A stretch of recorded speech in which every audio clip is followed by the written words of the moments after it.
Blue Economy Academy and help Nigeria prosper by water.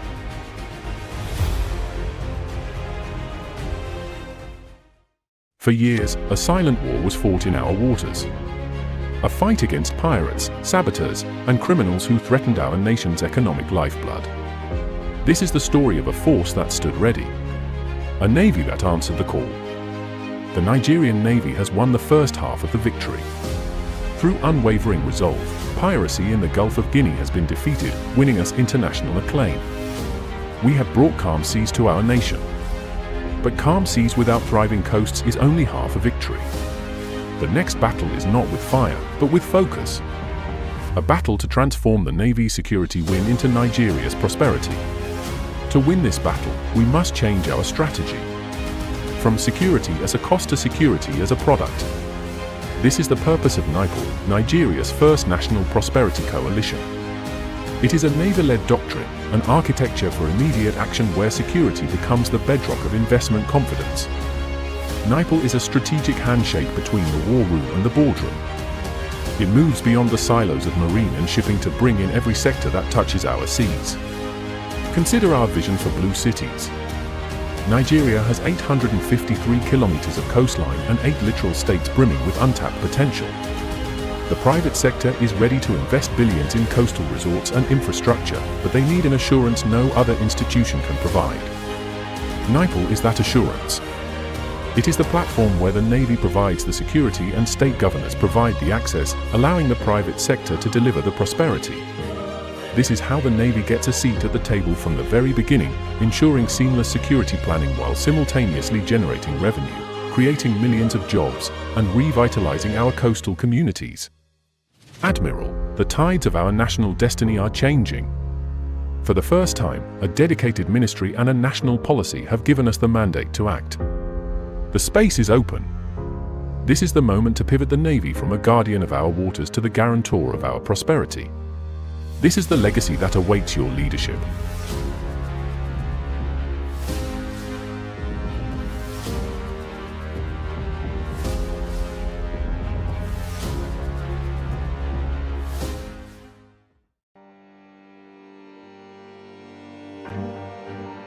When storms hit, mangroves stand between destruction and survival.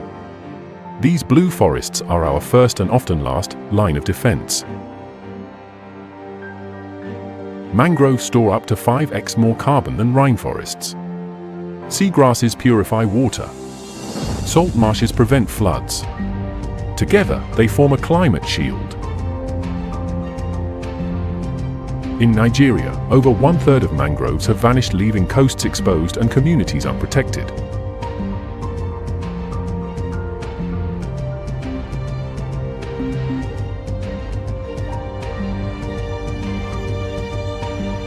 What we lose in trees, we pay for in floods, hunger, and heat. But hope grows literally. Across Bayelsa, Cross River, and Lagos, communities are replanting, protecting, and profiting from carbon-rich ecosystems. Our coasts don't need concrete, they need roots. Let's rebuild what protects us all.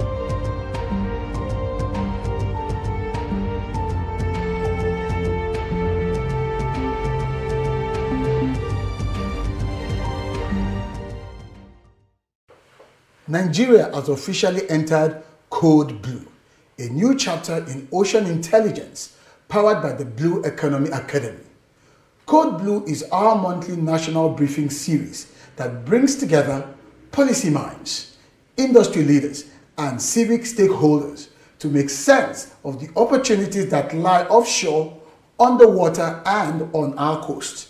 This is where we turn maritime insight into national strategy.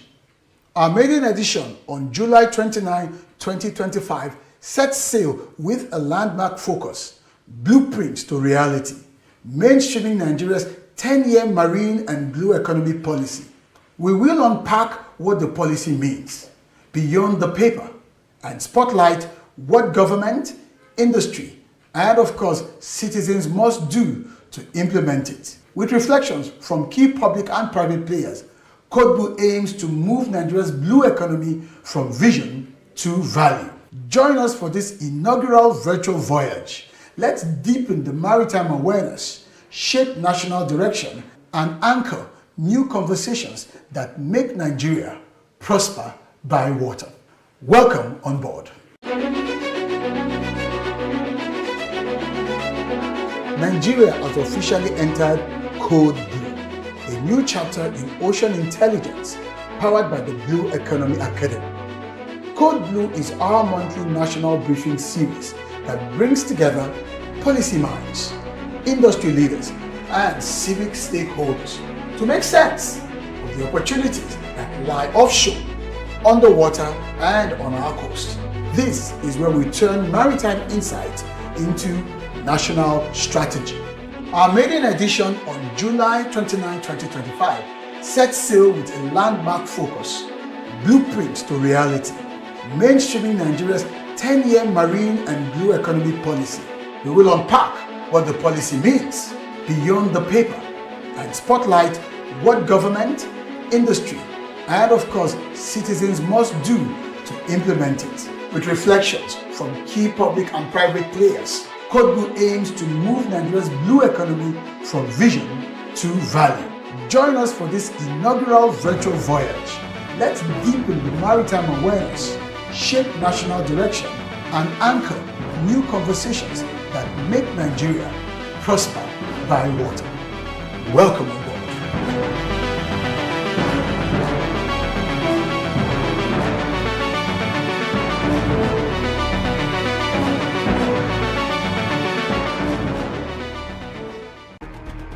We've mapped the moon better than our oceans. But that's changing thanks to AI, satellites, and smart tech that listen to the sea. A smart ocean is an informed ocean. Using sensors, AI, and cloud data, we can monitor fish stocks, track pollution, and even forecast climate threats.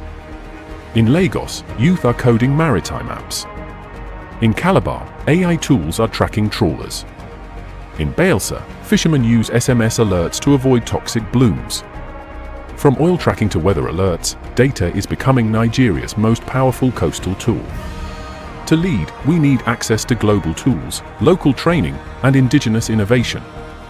Ocean intelligence must be open, inclusive, and African-led. The ocean speaks in data. It's time we listened with purpose and with code.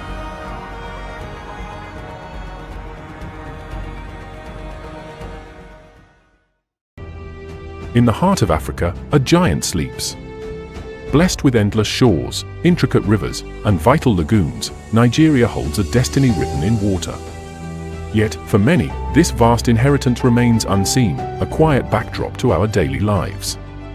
We call it sea blindness, the inability to truly see the lifeblood that flows through our nation. This blindness isn't just about what we don't see, it's about what we lose. Opportunities for jobs, for sustainable food, for clean energy, for global trade, slipping through our fingers. But one voice, and now a movement, dares to challenge this silence. We are a water-blessed nation. 853 kilometers of coastline, nearly 10,000 kilometers of inland waterways. This isn't just water, it's blue gold. It's our future, our prosperity, our collective well-being. The Blue Economy Academy is not just about identifying the problem, it's about igniting the solution. Through Blue for You, we are building a national movement, a blue congregation, to awaken this sleeping giant. It's about empowering you. Our mission is clear, the sea for all. That all may see. We believe that when every Nigerian sees the potential, they will own their role in building this incredible future. This is our moment. The time to turn potential into prosperity, to heal our waters, and to build a beautiful world for ourselves and generations to come. Your journey into the blue economy starts now. I invite you. Join our monthly online forums, become part of our Blue congregation. Let's share ideas, ignite passions, and together transform Nigeria's destiny. Your future is calling. Answer the call. Dive into your blue.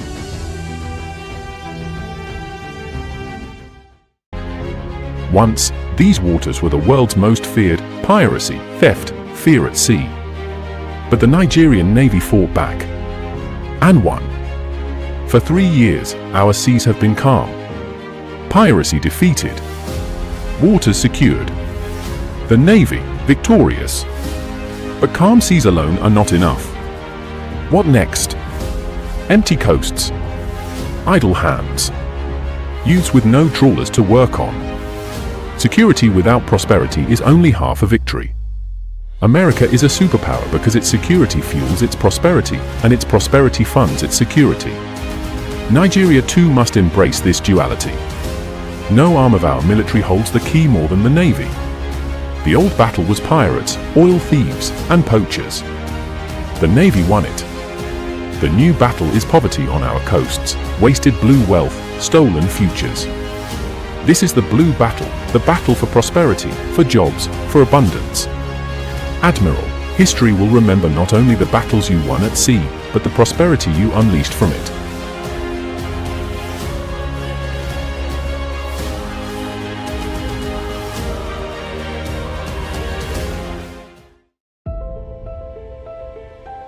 The ocean is Nigeria's greatest untapped treasure. From Lagos to Calabar, from Badagry to Bakassi, our waters carry the power to feed us, connect us, and propel our nation into prosperity. Yet for too long, we have turned our backs to the sea. Today, that tide must change. Our ocean is more than coastline. It is 853 kilometers of opportunity, 200 nautical miles of economic promise, and a lifeline for over 200 million Nigerians. 90% of our trade moves by sea. Millions depend on fisheries for their daily bread. And from offshore oil to renewable energy, our waters are the foundation of our survival. But with great wealth comes great responsibility. Our obligation is clear: to protect our waters from pollution, piracy, and neglect, to keep our seafarers safe, to sustain marine life for future generations, to govern our waterways with justice and foresight. If we fail, we risk not only our environment, but our very future as a maritime nation. Yet within every challenge lies opportunity. The blue economy can generate millions of jobs for our youth in shipping, aquaculture, shipbuilding, tourism, and marine technology. With innovation, skills, and vision, Nigeria can rise as Africa's true maritime giant. Our opportunity is not tomorrow. It is here. It is now. This is why the Blue Economy Academy exists, to eliminate sea blindness and ignite a blue awakening in Nigeria. Through knowledge, advocacy, and action, we are sowing the seeds of ocean literacy, so every Nigerian can see the water not as a boundary, but as a bridge to prosperity. All I want to do is to simply lead a blue awakening in Nigeria, to help my country prosper by water. On this World Maritime Day, Nigeria joins the world to say, our ocean. Our obligation. Our opportunity. Together, let us awaken to the power of the blue. Together, let us prosper by water.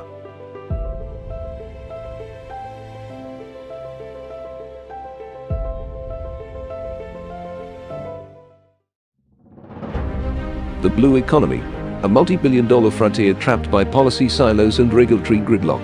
To unlock this wealth, technical expertise and political action must align. I founded the Blue Economy Academy to provide the leadership required. We convene the experts. We assemble a cast of policymakers, industry players, and financiers every month to huddle around prevailing ocean matters. Code Blue is Nigeria's monthly ocean intelligence brief. We convert ocean intelligence into policy action, milestones, and investments. Access the strategy now. Scan the QR code. Stop talking potential. Start executing the plan. Prosper by water. Clue code activated. Nigeria's monthly ocean intelligence brief. Nigeria has officially entered Code Blue, a new chapter in ocean intelligence powered by the Blue Economy Academy.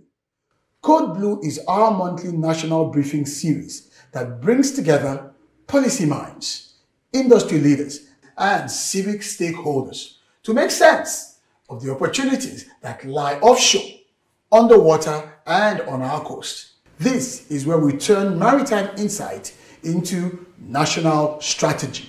Our maiden edition on July 29, 2025 sets sail with a landmark focus: blueprint to reality, mainstreaming Nigeria's 10-year marine and blue economy policy. We will unpack what the policy means beyond the paper and spotlight what government, industry, and of course citizens must do to implement it. With reflections from key public and private players, Code Blue aims to move Nigeria's blue economy from vision to value. Join us for this inaugural virtual voyage. Let's deepen the maritime awareness, shape national direction, and anchor new conversations that make Nigeria prosper by water. Welcome on board. The ocean covers more than 70% of our planet. It generates life, connects economies, and holds boundless opportunities for sustainable prosperity. But for too long, Africa, and Nigeria in particular, has overlooked the vast potential of the blue economy. That's why we created the Blue Economy Academy, BEA, to equip professionals, policymakers, and entrepreneurs with the actionable knowledge to unlock the wealth of our ocean-based industries. The Blue Economy Academy is Nigeria's first specialized training hub, focused on preparing industry leaders for the evolving ocean economy. We train professionals in maritime, fisheries, offshore energy, coastal development, ocean finance, and governance, providing them with knowledge you can use. Our training model is built on 10 core pillars, covering every major sector of the blue economy, from sustainable shipping and offshore energy to ocean governance, climate resilience, and entrepreneurship.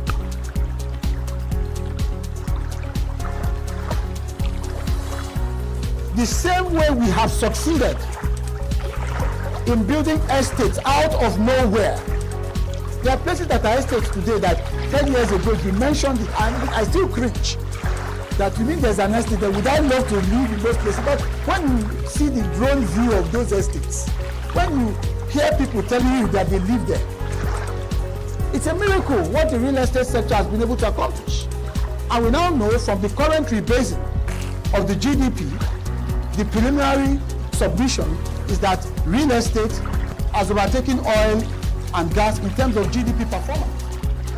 Whether you're a government official, a business leader, or an aspiring entrepreneur, the time to engage with the blue economy is now. Join us at the Blue Economy Academy and let's shape the future of ocean prosperity together.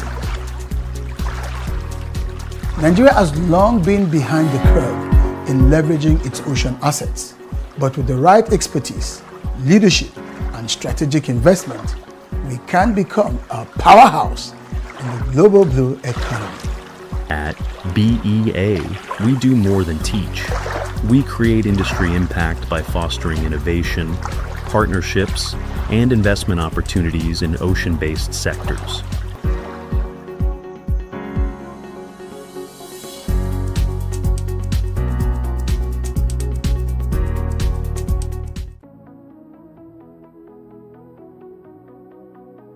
In the heart of darkness lies the power of light. Nigeria, rich in sun and oil, often overlooks a third gift, the ocean's energy.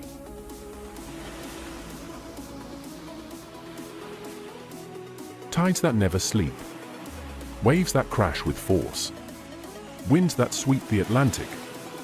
Nigeria's coastline holds immense, renewable energy waiting to be tapped.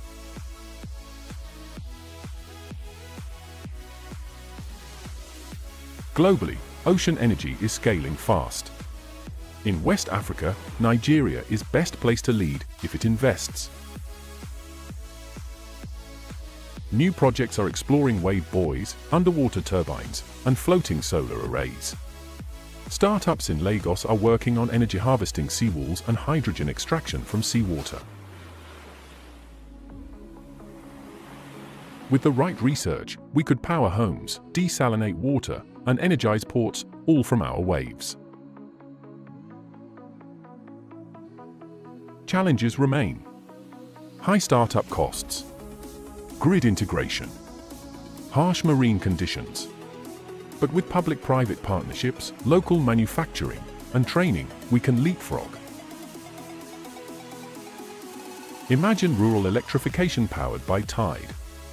Imagine powering port operations with waves instead of diesel.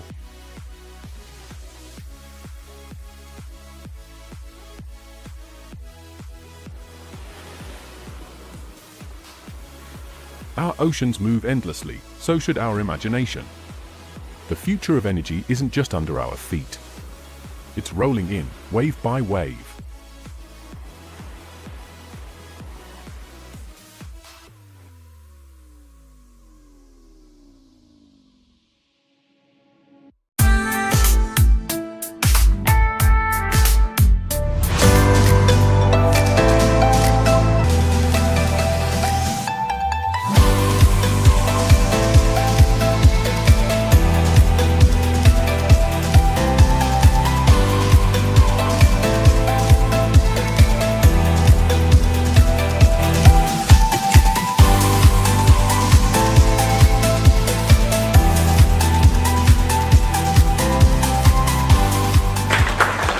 Is West and Central Africa's only certified speaking professional. A powerhouse in public speaking, leadership development, and maritime strategy. He blends eloquence with economic foresight, championing Nigeria's transition from oil dependency to sustainable maritime prosperity.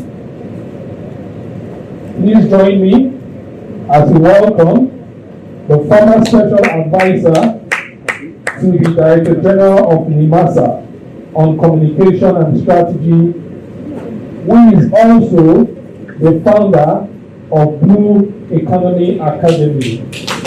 Please celebrate Mr. Ubong Essien, PhD.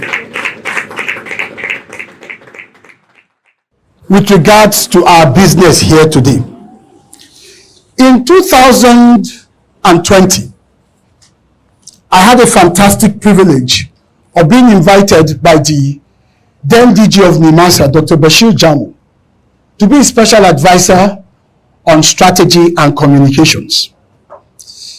I was managing my business, teaching public speaking and communication skills to very high-profile people. He was one of my students back then, and he felt, you can't be here, you need to come and work in government. And I said to him, hell no. Those are my words to him. Hell no. Leave me alone, let me mind my business. Until my wife intervened and my mentor, a man I respect so much, Professor Patu Tomi, a man that I always say taught me a lot of what I know today, got on the phone and said to me, Ubon, what are you waiting for? You need some experience in government. And so I packed my bags and headed into the unknown to start a voyage in maritime.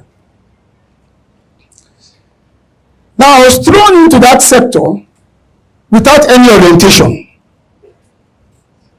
I had to work at the highest level with the chief executive day in, day out, and I had to learn very fast. The politics of it, and I'm glad I have an SSA here so he understands what I'm talking about. The politics of it, and of course, the technicalities of maritime. And one of the things I quickly discovered, which is really what is going to buoy what I share with you today, was that the real money is not in how much NIMASA collect or was collecting, or in those contracts. The real money, the real wealth was in the maritime sector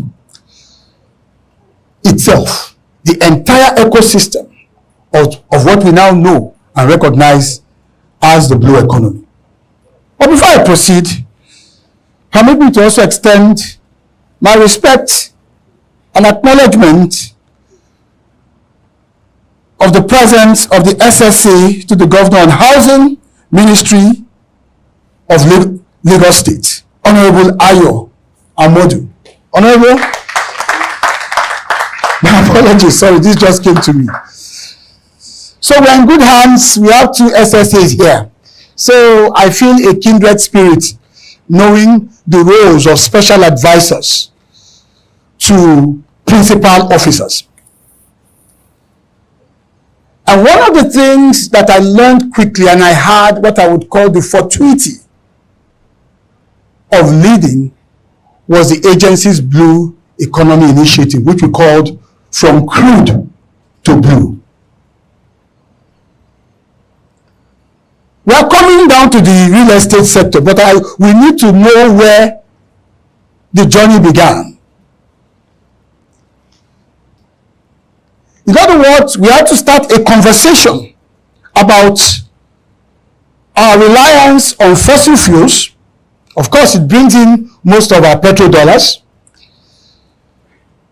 But does it really bring in, as a sector, the developmental expectations in terms of economics? 6 years ago, it was a report in the Nation newspaper. NLNG and NCDMB signed a $12 billion deal for LNG Train 7 to employ 10,000 people. Please, I want to crave your indulgence. Let's just deal with estimate values here. Can someone help me calculate $12 billion across 10,000 jobs? How much will it be per job? Anyone with any device, please. Help me out. $12 billion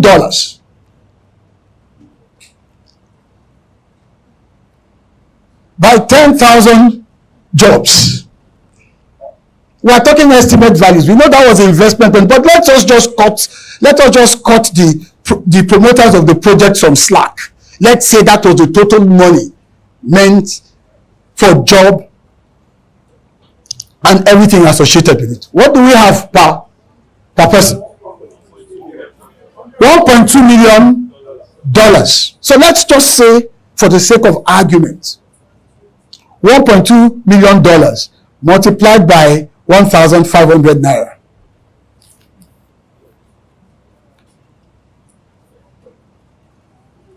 How much? 1.8 billion. 1.8 billion per job. This is the point I want to make.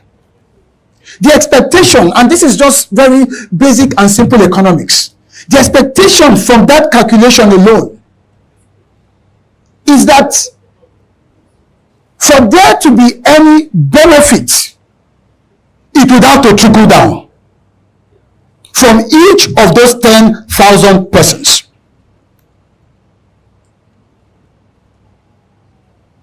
What is called trickle down economics. So if 5,000 of us decide to go and stash 50% of that money somewhere in the US, what is its economic value? It's practically zero. This scenario is just an example of how enclave in nature, how restricted in nature the oil sector is. It demands huge investments, huge capital outlays per project. But its economic effects is so limited, so restricted. That's why if I were to ask each of you here, if you know anyone that works in the oil sector, you'll have to rack up your head.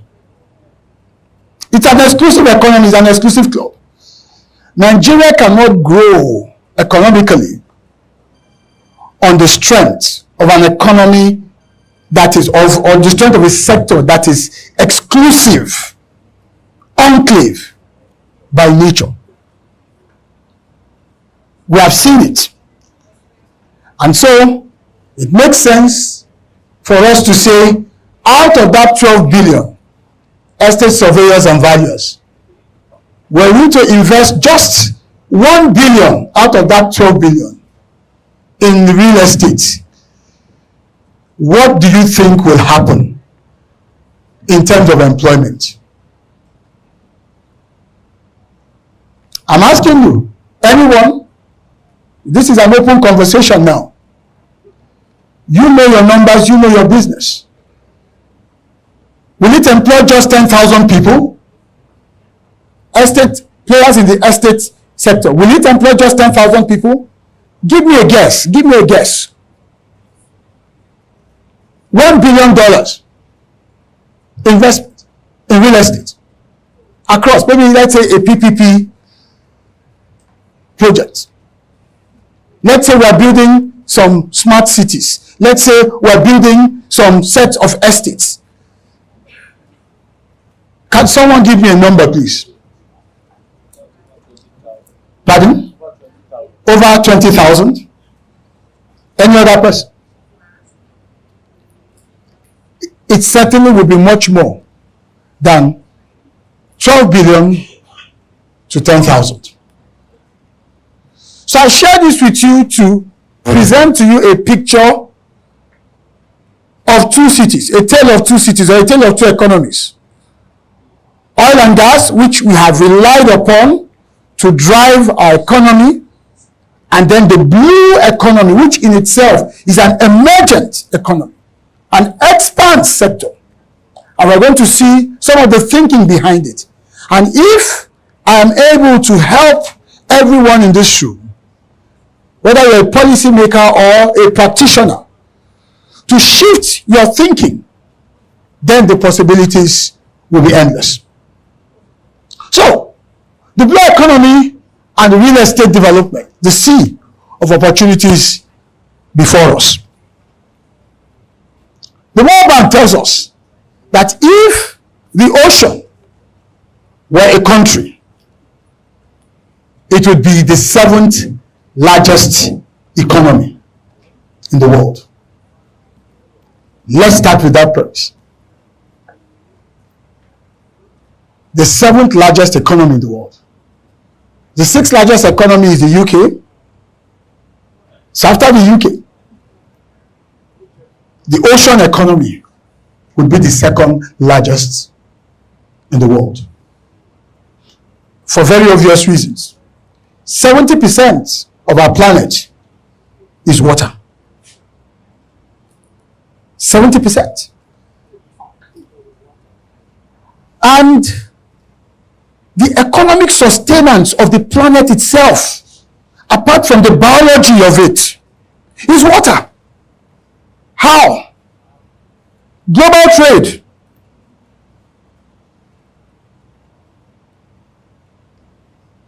(70% to 80% of global trade is maritime. Maritime is blue. Think about it.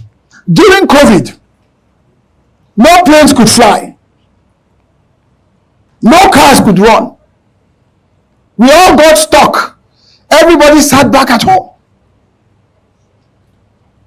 Only one place on earth was active. The sea lanes of the world. Transporting goods, supplies, equipment to help nations survive. Why?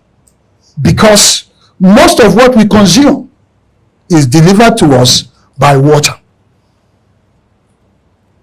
So this is another important premise, because if we do not understand the context, every attempt we make to try to break into the blue economy from a blue cities perspective, which is one of the buckets of the blue economy, will challenge us and could even discourage us.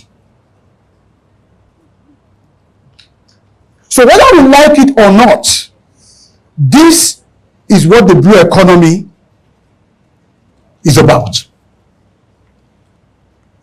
So let's look at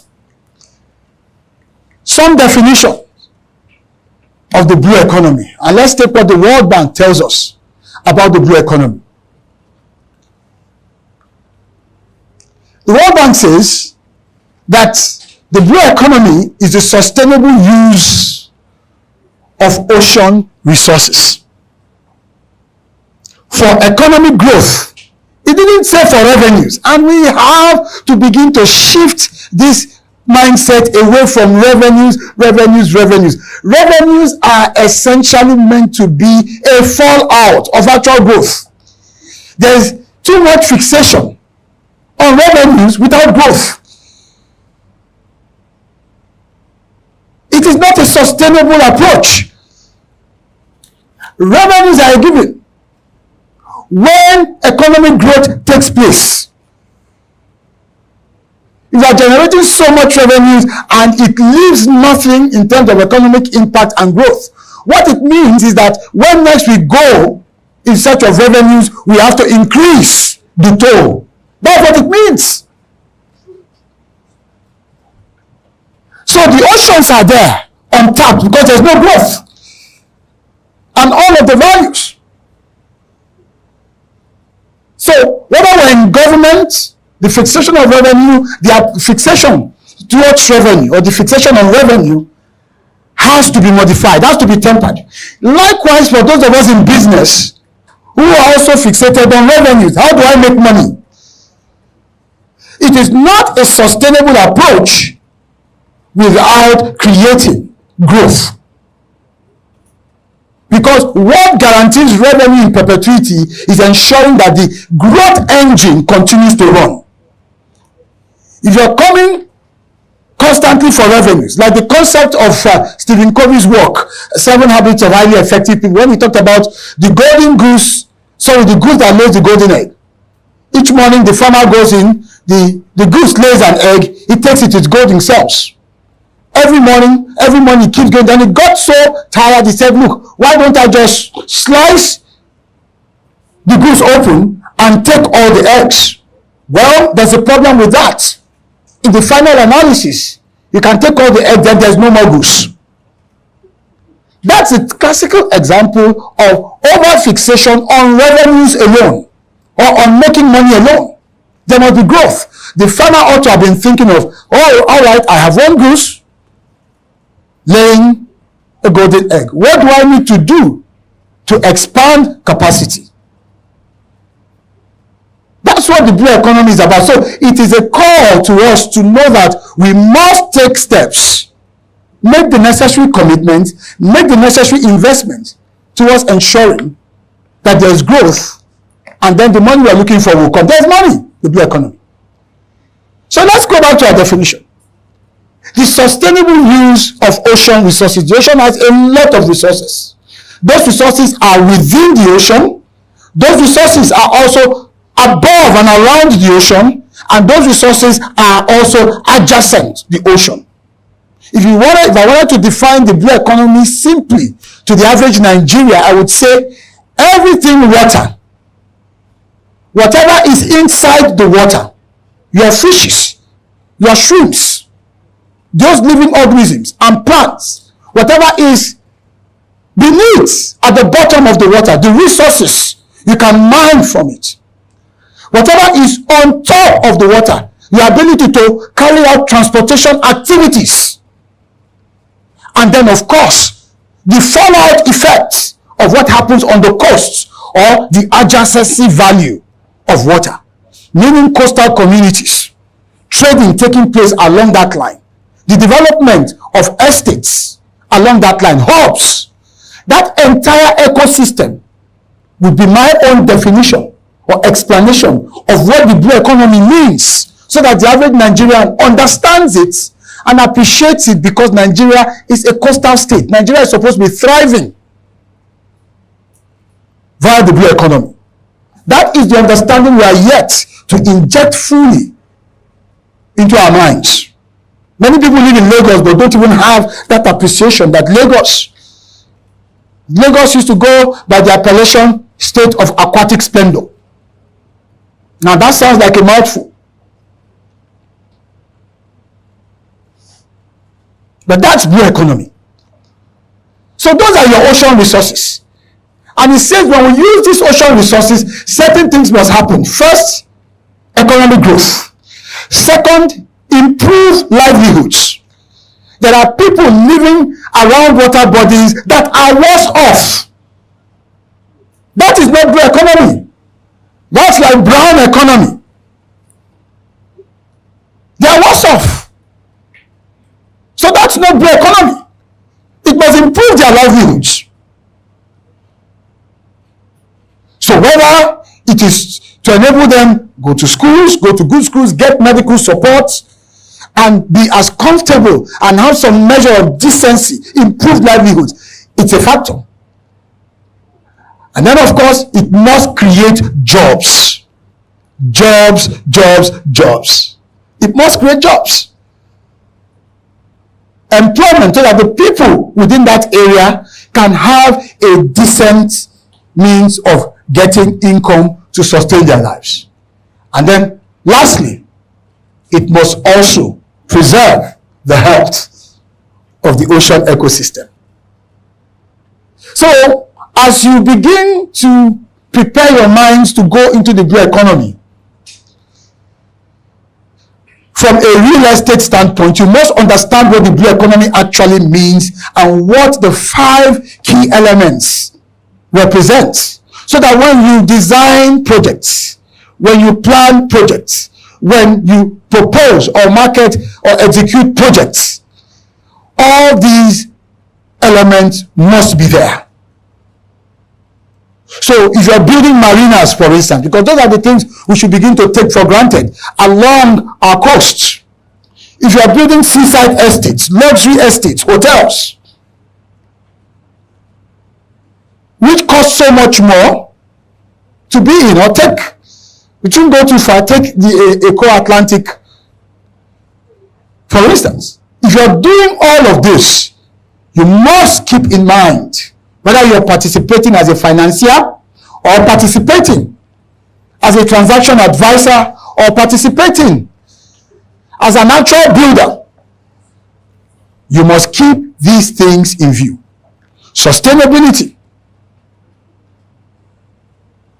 economic growth, which is where you make your money, improving the livelihoods of those within that context, making sure that you're asking yourself, how many jobs are we creating?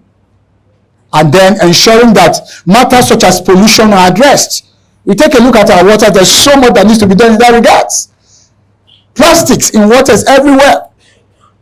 These things have to be looked at collectively to ensure that we meet the definition of what the blue economy actually represents. I'm going to move on by showing us some facts and figures concerning the blue economy and why it is such an imperative. Globally, the blue economy is worth about $1.5 trillion. $1.5 trillion globally. Africa has managed, according to the AFDB, to capture about 296 of that economic value. And then Nigeria is positioned as having 10% of that. Understandably, we have a very expanded coast. From Badagry here in Lagos to Bakassi in Cross River or thereabouts, 853 kilometers. These are just conservative estimates to show us the potential. $30 billion. Can the blue economy bring us at least $1 billion? $1 billion is how much in Naira terms? 1.5 trillion? Is it? 1.5 trillion. These are the considerations, these are the things we must have at the back of our minds as we engage in this conversation. And I'm hoping, which is going to form one or two of my recommendations, that FIABC can begin to take the lead. Not just in advocacy. We are past the stage of advocacy. We are way behind. I'm talking now about engagement. Reaching out. Yes, we need policies. But don't wait for policies. I remember one of my famous motivational quotes. I used to do a lot of motivational speaking when I first started out some 25 years ago. It says, I couldn't wait for my ship to come in, so I had to swim out to it. I couldn't wait for success to come to me. Yes, that's the exact quotation. I used to use it back then. If you ever read the Achievers Manual that I published back in the day, I couldn't wait for success, so I had to swim out to it. So, FIABC, NIESB, that's the mindset you must have. You do have government officials here. I am sure for a state like Lagos, Lagos is the center of excellence. Lagos always leads. There are some policy initiatives. We see that even in the various designations. But there are some policy elements that you are going to have to be the one to prod them to do. That's why it's called private sector-led initiative. 13 years ago, Jeff Bezos, founder of Amazon, because he wanted to deliver packages swiftly, after starting Amazon Prime, which was one-day delivery, was not satisfied with just one-day delivery, he wanted instant delivery. So what did he do?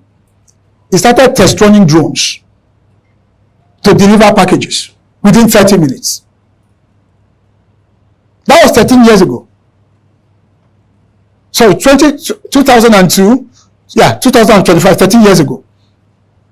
Sorry, 2012, I beg your pardon. And 60 Minutes had an interview with Jeff Bezos, and he said, look, I've done this.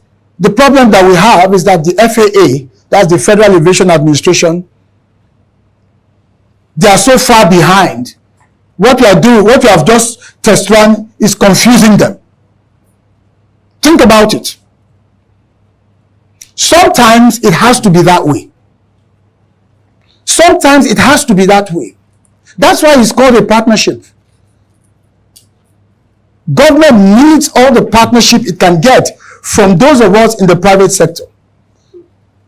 All the partnership. And don't just sit back and wait for policies. You can no longer rely on just advocacy and appeal. You've now got to move into engagement. And when we're talking of engagement, you're saying, for instance, FIABC, we're going to visit the governor of Lagos State. Lagos is a coastal city. We have some leverage. Some of our members are in the cabinet. We are not going there to say, Mr. Governor, as you know, the blue economy is this, that, and the other, and we need to tap into it. The ship has left the shore on that long ago. Kenya is doing far better than we are. We are behind, but we have the mass to actually, once we get it right, overtake any African nation. You are going to say, if you can open up this space for us, PPP arrangement, the final say on occupancy is the governor.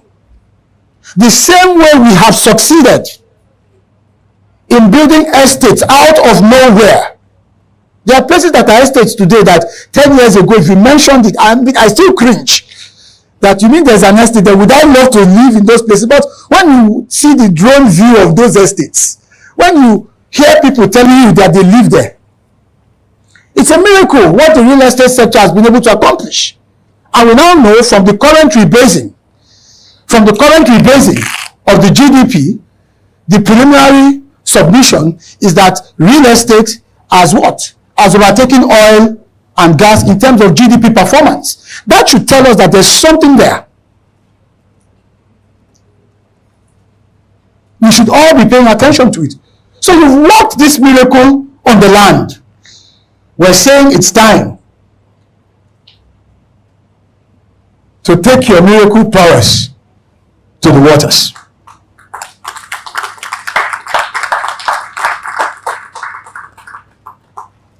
Is it going to be easy? No. If you have to help the public officials with writing the policy, write it. Thankfully, we have enough technology to help shape a lot of these things. With the advent of artificial intelligence, we can quickly, on a dashboard, see what global best practices are and make the necessary adjustments. So you have to middle them. Absolutely, you have to need it. Because sometimes the public sector is usually a laggard.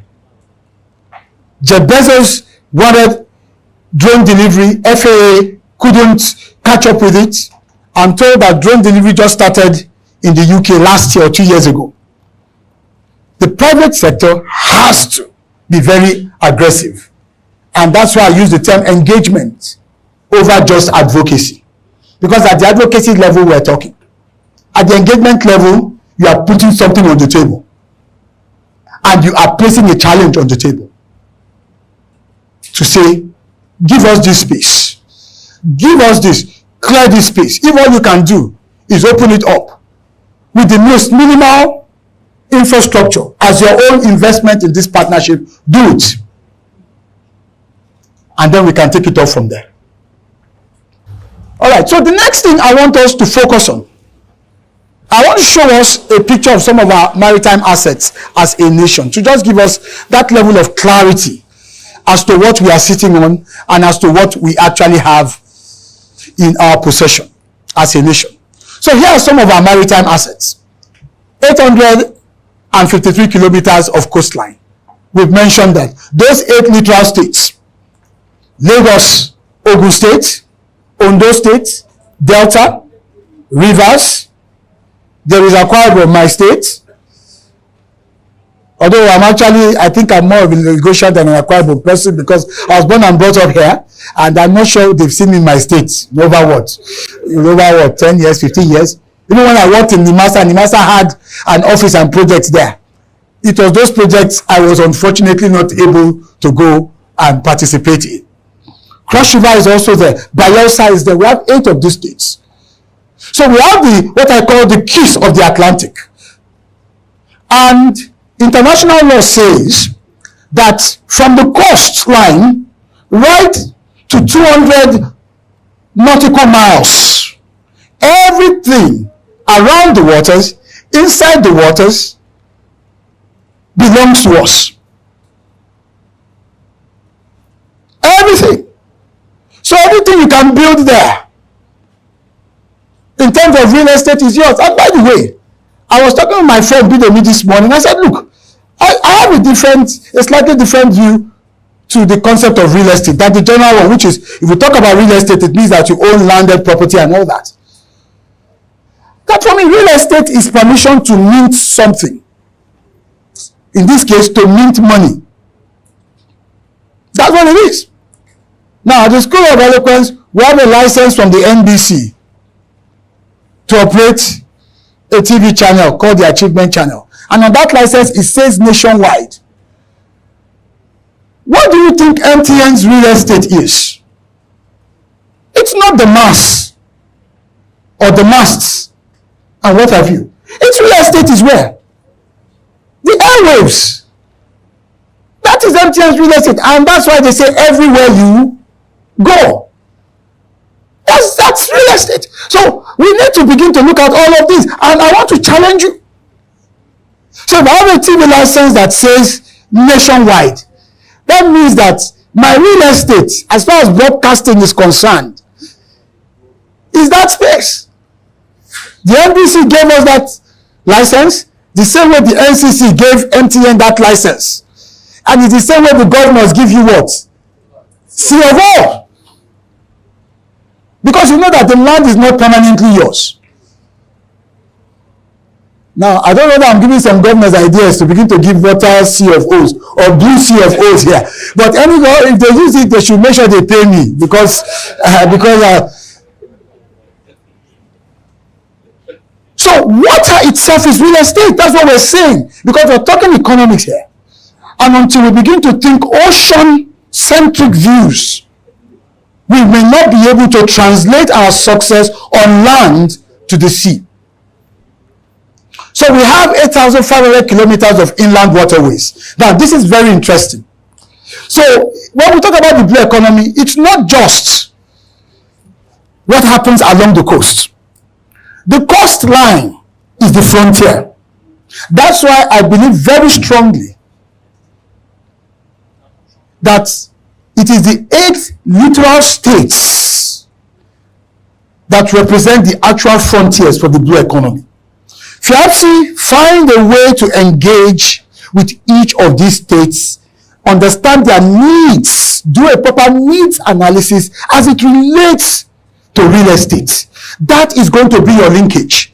Because what we're trying to do here is simply convergence. How do we bring about a convergence of real estate prowess with blue strength, which is our comparative advantage? When we say blue, we're talking about the waters, and then create an economic outcome that rewards the players, and also do it in a sustainable manner that provides employment and uplifts the livelihood of all parties involved.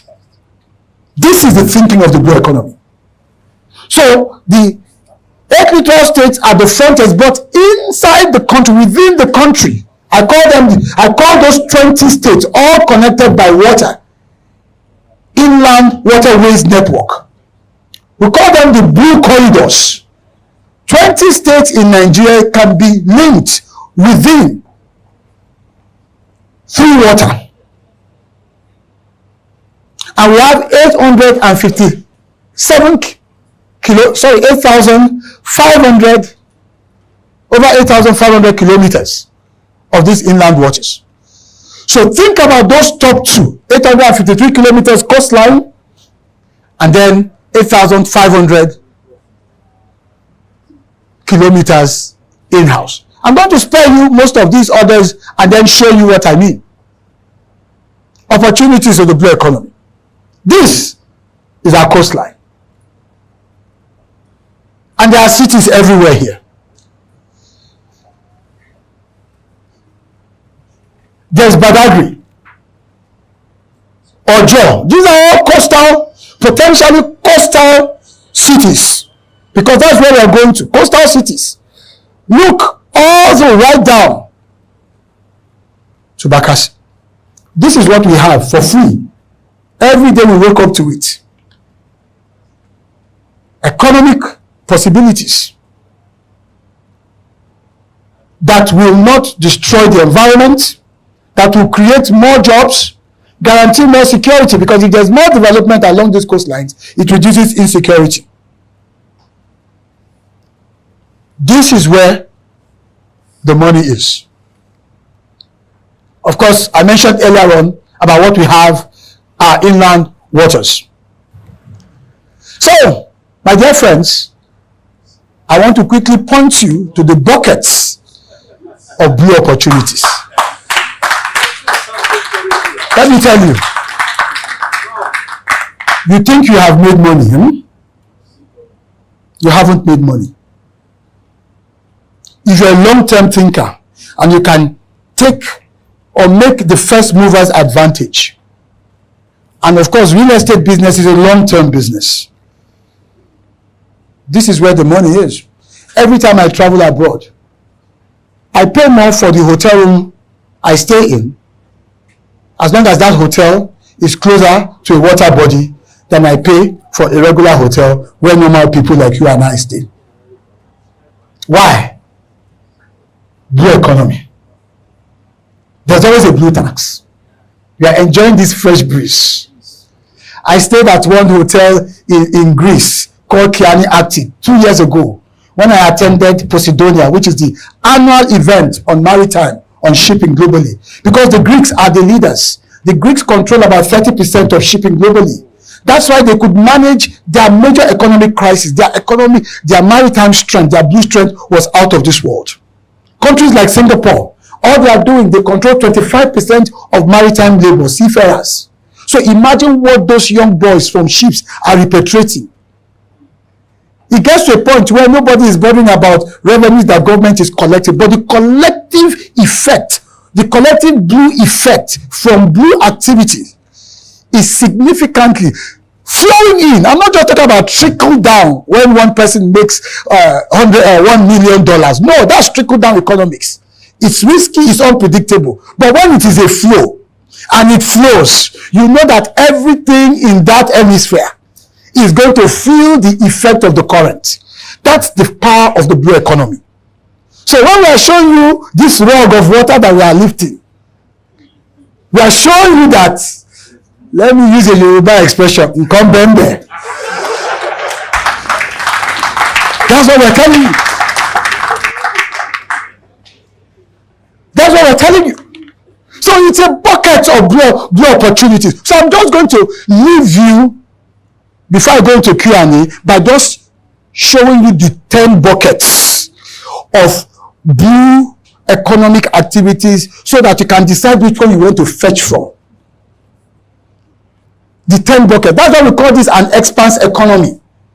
You don't need to be too sophisticated, having learned special drilling skills to participate. Just look for which bucket is nearest to your capability and begin to show interest. So what are those 10 buckets?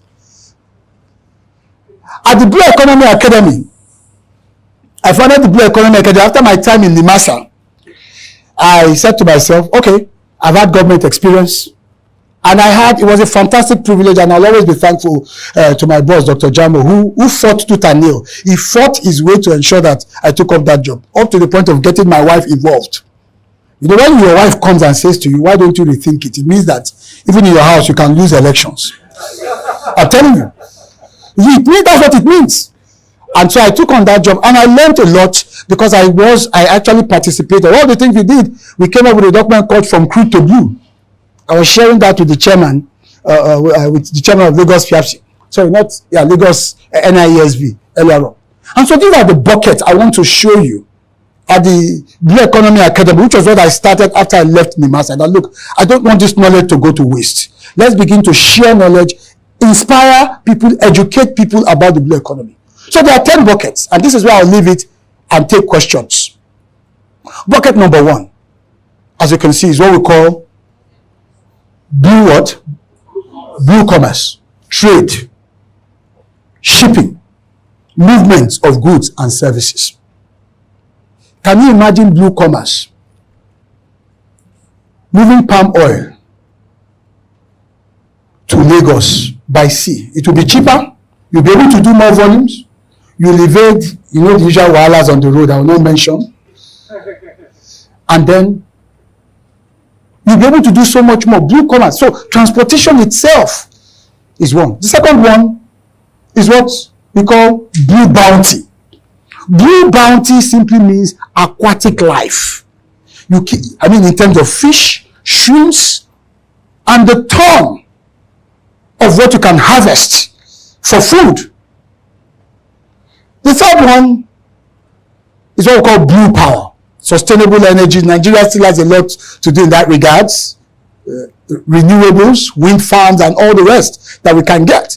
As we're struggling with our power as a nation, it has to be one of the options that we incorporate into our energy mix as a nation. Then the one that I think concerns you the most is blue cities, coastal infrastructure, coastal estates. I would prefer to live near the ocean and enjoy the breeze, because the breeze is better if you're nearer the ocean. Have you noticed? It's better. Then you have a host of others. You have blue capital. How do we raise money? And FIAPSI, this is going to be very important for you to engage and encourage your financiers to begin to think in terms of what we call blue bonds. Blue bonds. We have a series of programs at the Blue Economy Academy where we go into each of these buckets. It's a course you take for about a month to understand the total dimensions of the blue economy before you begin to get involved. Blue capital, because our finance just institutions need to learn these things. We now have green bonds. There are various ways to raise money, raise capital for your projects. But if your players or if your financiers don't have the understanding and what the rules are, they are not going to be able to provide that support meaningfully. Then there's blue governance and justice, and I'm glad we have a government presence here. There is the kind of awareness that is required to function in that space. So lawyers have a place here. If you're a lawyer, I would advise you to begin, if you are serious about the economics of your profession, this is one of the most untapped aspects of the legal profession. I could count the number of maritime lawyers I met during my 3 years at NIMASA. And yet, that was a sector that required so many lawyers in terms of specialization. Not to talk about blue governance and justice. Then Blue Nexus is about biotechnology and all of the various intersections of technological applications to drive the blue economy. Then we have Blue Climate. It's very important for those of us who care about the environment. Thankfully, every state now has a Ministry of Environment, and there are actions being taken because we must be stewards, worthy stewards of the environment. As we take resources from it, we must preserve it so that there will be a place to go back to continue and make it sustainable. And then we have Blue Talents. I mentioned the Philippines. 35% of seafarers in the world today, global supply of seafarers, are Filipinos. Pardon? You consent to it. Thank you very much. They are Filipinos. And you know the interesting thing? In maritime, you get paid in dollars. Because maritime is international. So Blue Talent is there, capacity building there, and then finally Blue Ventures, the kinds of businesses we need to set up. Young entrepreneurs need to begin to think, startups in the blue sector, in the blue economy. So these are the things I want us to understand. It is not in my place to educate you. I am the least qualified to educate you when it comes to the specs of your business in real estate. I've only come here to shed light to help project what the trend is as far as this emerging sector is concerned. It's only emergent for us in Nigeria. It is a sector that has taken hold globally. And to challenge us to begin to think about making Nigeria blue. More blue is what we need. More blue, so that we will not suffer the blues. Thank you very much. Thank you very much, sir. That was another big ocean of knowledge that we have just shared with us today. So we'll take Q&A. Because we don't have so much time, we'll take just 3 people. I know we have more questions, so I'm going to take in the order in which we raise our hands. So I have number 1. Please note that, sir. Do we have any other question in the house? Oh, we are all okay. Are you raising your hand? So number 2, sir. Okay. I think that's okay. We are all together. Your name, sir, your family, and your question. My name is David. Good afternoon, everyone. You say David? I represent PIOCCI, People of Indian Chamber of Commerce and Industry, which is a global body of 36 million Indians working abroad. And I work the African region. I represent 54 countries from Lagos. Let me tell you, I don't want to have a question. As Professor Ubang said, I'll use the word professor. Most of these things, like, what you brought, I just want to have some supplements with your permission. Because I know you're a figure of the day, and you're trying really to make it a tomorrow today. Let me add to it. And I want all of us to, see in practicality some of those things what Professor has mentioned today, which many countries have achieved. The first thing what is started with the villages, towns and cities. If you have time to, I welcome you to India and come to a state called Tamil Nadu. We built a temple some 7,000 kilometers far from Tamil Nadu coast called Angkor Wat in Cambodia. And those villages, if you see even today, there are houses which are not less than 6,000 to 8,000 of square feet, the minimum smallest house. Because that shows when you are at the coastal city, you can connect to the whole world. So I just wanted to supplement Professor on this issue. Number 1. Thank you. Number 2, we mentioned an inland waterways. Thanks to our current government in India, they are working tirelessly and with safe cost.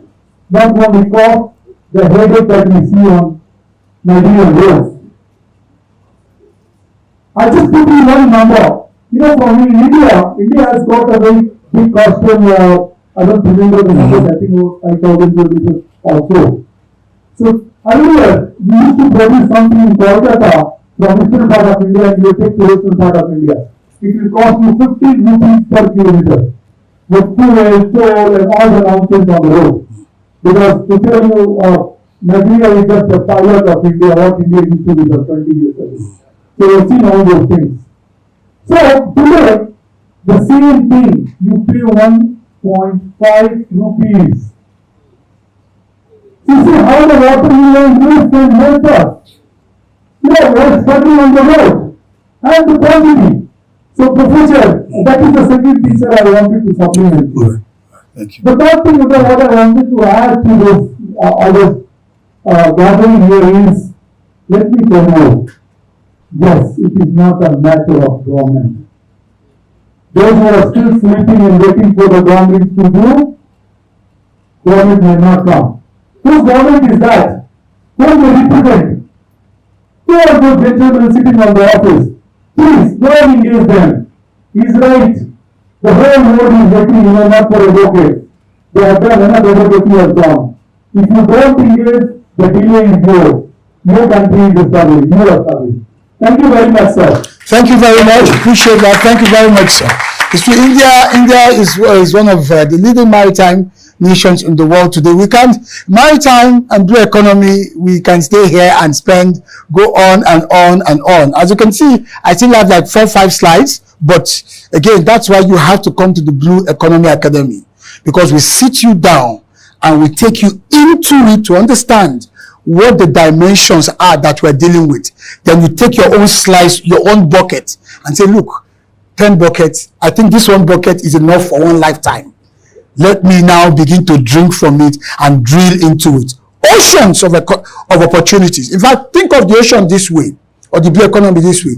Think in terms of vastness, as vast as the seas are, and think in terms of depth. Vastness and depth. That is what defines the true riches that are available with regards to the blue economy. Thank you so much, Peter. I want to first of all take a lead from what Ms. Ishla. Yeah, and you are briefing us about the sound of your country. Yes, the vastness you described here, the depth. Your country has understood it and happening to it. I will tell you, we also understand it here. Unfortunately, we have a lot of bottlenecks that have made us to stand still, and we are not tapping into the resources. And I must tell you that the main source of the strength that we're supposed to receive to tap into the resources is even the major cause of the problem, and that is the government and the bottlenecks we put around. I was privileged to be present the day that the first inland waterway was launched in Nigeria, somewhere in Ngwaland in Aba. That was about almost 20 years ago. I was there. And then everybody that came was talking about how the economy is going to produce an area that has not been tapped into. You have explained here now how if you travel from your country to another country you mentioned, how the developments have sprung up and then dead areas have just come alive. Yes, and that was the target of what was happening at but after that beat, the whole thing was standing still. The people who were rooting this idea, many of them went bankrupt because of the problems they were having with the government. Everybody in government wanted to come and have a piece of the game and forgot what they were supposed to do. Asking for the own, if you don't want to give me part of this whole thing, the whole matter will die. And later, after some years, I was not hearing that, they said the first inland waterway that will launch in somewhere in Kaduna State. One of the ones that was happening in the people that need it most are not even having it. And so, When you talk about say the government is, we shouldn't wait for the government, or we have to wait for them. Because then beginning, it's not as if we don't know what we are supposed to do. You are here with packed with knowledge about what we can do, and I'm sure so many of us who, but I've known this. Yes, every day, our eyes are open about the vastness of the economy. And I must tell you, I want you to help us out. How do we navigate ourselves out of this continent? Go by the greed and feed that way. Greed of people in Georgia. Or is it lack of talent, or is it lack of knowledge? We don't know that. So until that thing is unwound, we will not move into that. Thank you very much. Thank you very much. As one who has worked in government, I agree with you. Government is that space. Government all over the world is not just Nigeria. Government is always a laggard. We must understand that all over the world. We can argue the degrees to which this happens or that. For instance, you have in America now, the government wants to create a Department of Government Efficiency because it feels, the current administration feels things are not as efficient as they should be. That's the nature of bureaucracies. That's why I said, that's why I mentioned that quotation, that I could not wait for success. So I swam out to it. Engagement is very important. For instance, one of the things, when we started engaging the state governors, we realized that by going there, telling them, this is what we have on the table that we are about to do, and you might miss out. That was enough to trigger a response. That's why it's a partnership. That's why I said advocacy will not cut it anymore. We've got to think engagement. There's no government you will go to and put some value on the table and there will not be some level of conversation. Because here's the mindset of those in government, that when you come to them, it's as if you are looking for something. That's the typical mindset. But we now need to reverse that look, we are bringing something. There are 8 littoral states. FIABC cannot engage with all 8 and not get a positive response from at least one. Through its network, its alums, probably there might be a FIABC member, maybe honorary member, that is a governor or a deputy governor or secretary to the governor or an influential person in government or in one party politics or the other. There has got to be. Because what I found is that everyone is connected to everyone. But the question is, are you willing? Are you ready? That's what needs to happen. So engagement will trigger things. It might not be enough of what you want, but that can start the process. I can say that out of experience, that the 1 or 2 private sector people that came, for instance, she's late now, and God bless her soul, bless memory, Lady Margaret Orakusi. Now, if you go to somewhere around Oyigbo, there's a jetty being built there. I don't know the state of that jetty now.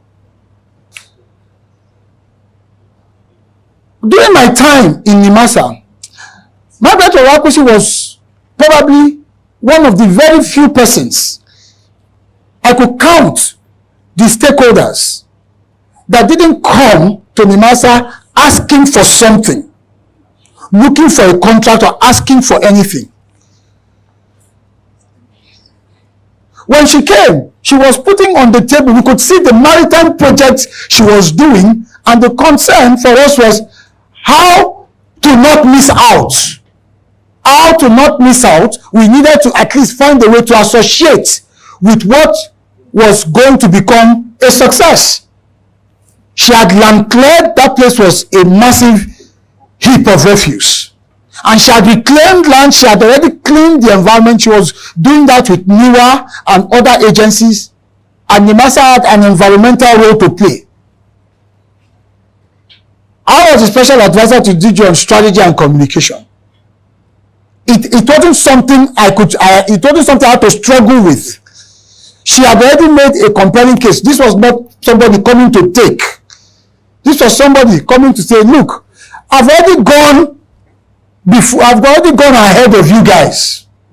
It just so happens that I need you to sign off on this or that. This train has already left. We need more of that mindset if we are going to succeed. So success does not come easily. We all have to go out. That's why I said we have to swim out to it. Kogi State is a confluence state. It even makes it a greater, for instance, I mean Kogi as an instance. Visit the governor. If what you have to use to bring him into the fold is giving an honorary membership or whatever it is, and then you're laying it at the table and it's clear. So I can't go into the nitty-gritty, but it's a mindset that we have to adopt because government is slow. We have to get ahead of it. That's one of the things that I learned, and that's why I want to encourage and to say, don't be discouraged. Engage and demand. We have senior government officials. I think the two of them have left. The next conversation should be, all right, this is what you're planning to do. We know you're already doing this and that. There's a point of convergence. Let me give you a typical instance. When we visited, the DG of NIMASA then, Dr. Jamo, visited the governor of Lagos on the Blue Economy Project, for instance. I was on that team. The governor said, okay, you know what? I could be interested in Blue Talent, which is, what's it called now? Seafarers. Training of seafarers. But we already have a maritime academy in Oron, but we don't mind being, what do you call it now, a mini campus in Lagos. I can provide infrastructure. I can provide whatever it will take. I can provide buildings, whatever it will take. Now, what was missing in that meeting was a FIABC-like party. Let's say a CIPM, Chartered Institute of Personnel Management, because we're talking talent here, that could have just brokered it. Now, what could have happened, or the expectation of governance would have been that maybe someone on the Lagos team, in doing their job, would have made that connection. My governor is ready, NIMASA is ready. How do we create this linkage? But because it was government talking to government, can you see what's happening? That match did not light. This 4 years down the line. That's why I'm saying we cannot, the stakes are too high for us to leave it totally to them. We must up our game. Because if CIPM has said, oh, we have the database, we are the warehouse of manpower development in Nigeria. All right? So do we need to create an agency? Do we need to create a special purpose vehicle? Whatever it is, that's where private sector would have come to lead it. And that's why I'm saying to FIABC that you are in a unique position right now to spark off these engagements. And one thing I want to encourage you to do is to set up a Blue Economy Committee within your body to focus on this and to begin to take some steps. So there are lots of irons in the fires, but we have not connected the dots, the linkages to spark them into life is what's missing. And the problem is that we are waiting for civil servants who by their default status, you know, it's their wheelbarrow-like. You know what a wheelbarrow, you have to lift it and push it. And when we need to do that, we must do it. Because you are investing, your resources are going into this. So it is in your interest to help drive the policy, if policy is what is needed. If policy is the only thing remaining, to help drive it, it is in your interest. So you must find a way to have a seat at the table. That's how this works. Otherwise, we'll keep preaching it as you've continued to say, and nothing will come out. For me, as the founder of the Blue Economy Academy, what I have, NIMASA in 3 years was like my PhD in maritime and blue economy. As a technician, I know how it works. And what we have done at the Blue Economy Academy is to translate that into modules of learning, but in a very functional way. Not academic now. These are the things you can begin to do. Calls you can begin to make. Just like you have Lagos Business School. As you're finishing a program in Lagos Business School, you're already seeing results from the network, the connections, and what have you. So most of us have access to governance. How are we using the access? How are we leveraging it to move industries and sectors forward? So I feel you, sir, because I've been there, I know what it's like. But what I also know is that if we want something, we have to get up and move the needle. Otherwise, in 5 years' time, we'll be back here and we're still discussing this. And I hope that FIABC can begin to make the move in engagement terms. And let's begin to see. I want to see the president of FIABC Africa and Nigeria in Bayelsa with the governor. And then a statement that, okay, we are giving you this plot to develop as a test blue city. Then FIABC, your network, your members, with all of the connections, can we do this? Let's see what it will look like. And I can tell you, the governor of Ogun State, once he sees that, he will call Mr. Adele and say, are you not my brother again? What happened? I'm seeing you in Bayelsa. That's how things work in this country. Well, I'm seeing you in Bayelsa. What happened? You are from this state. That will be the next question. I can tell you from my state that if they see me doing this, they will ask, and you are from this state and you have never, they will accuse me as if it is my fault. But the point I'm making is there are things we can do. There are low-hanging fruits. Let's take them first and let the policy and the bureaucracy catch up.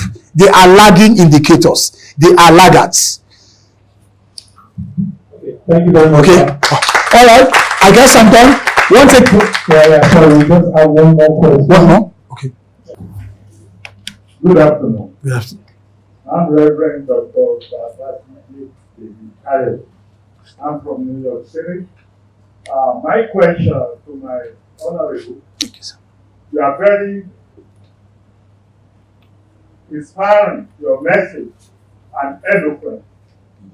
My question is, I've been watching and I see the ocean bringing dollar in.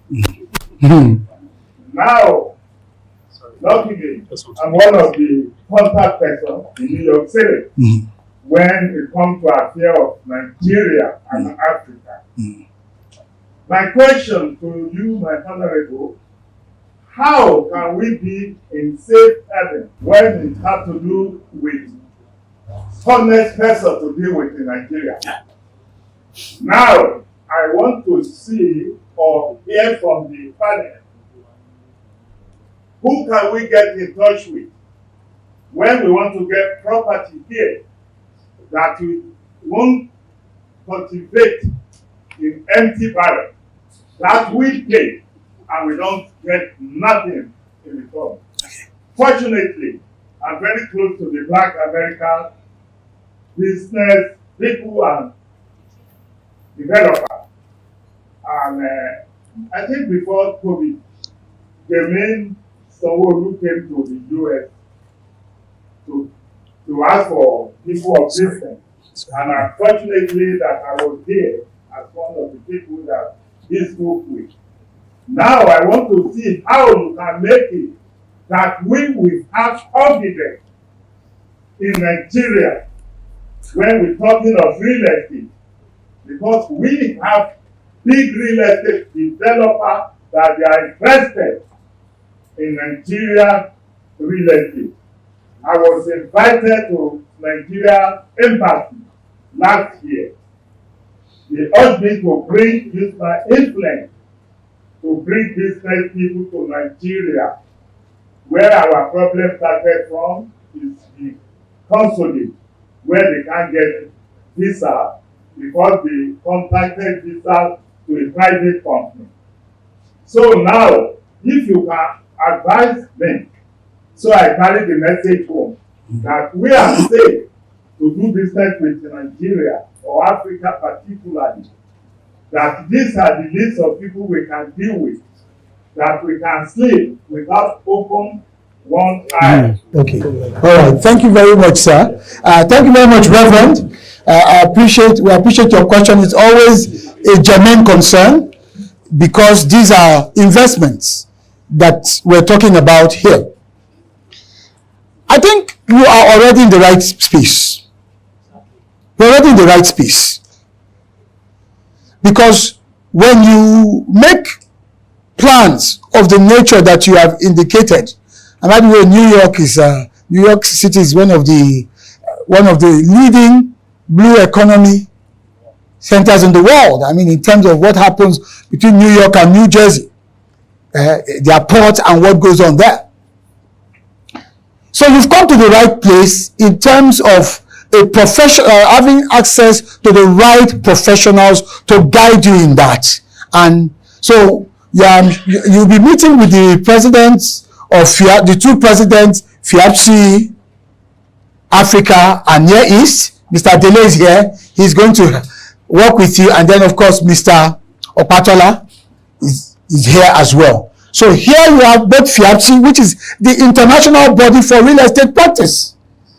And then you also have members of the NIESV, that's the Nigerian Institution for Estate Surveyors and Valuers.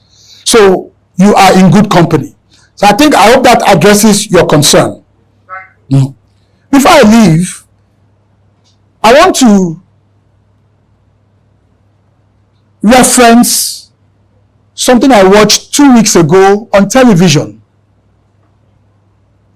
It was in Enugu State. The governor of Enugu State and the owner of Landmark. Gentlemen, that's a man that understands what is under that blue rug. That's a man that understands the blue economy. I've never met him. I just saw it, and by the time I turned to it, I saw the governor, and what I could hear was Nike Lake Resort, and I saw Landmark. I didn't need to watch it any further. I could establish what was about to happen. And that's also a governor. That's why I said, go to the governor. The governors are the key to the blue economy. Let's be clear. Yes, we will eventually have a national policy. It's taken a while in coming. We had started that some 3 years ago, from NIMASA to the ministry then, and then under the chairmanship of the then vice president. We had a couple of meetings, but then of course, the tenure elapsed or ended, and then here we are. So we will get there. But don't wait for the policy. Write your own policy and start to execute, and then converge. There will be a convergence. But if you wait for the policy, it comes in 10 years. Uninvested resources will go latent.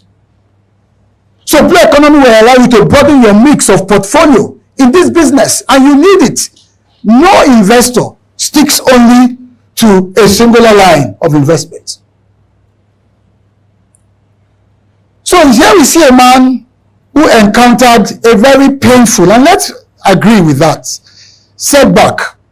That was actually a thriving blue economy endeavor. Things happen. But here we also see a man who is resilient as the seas, as the waters.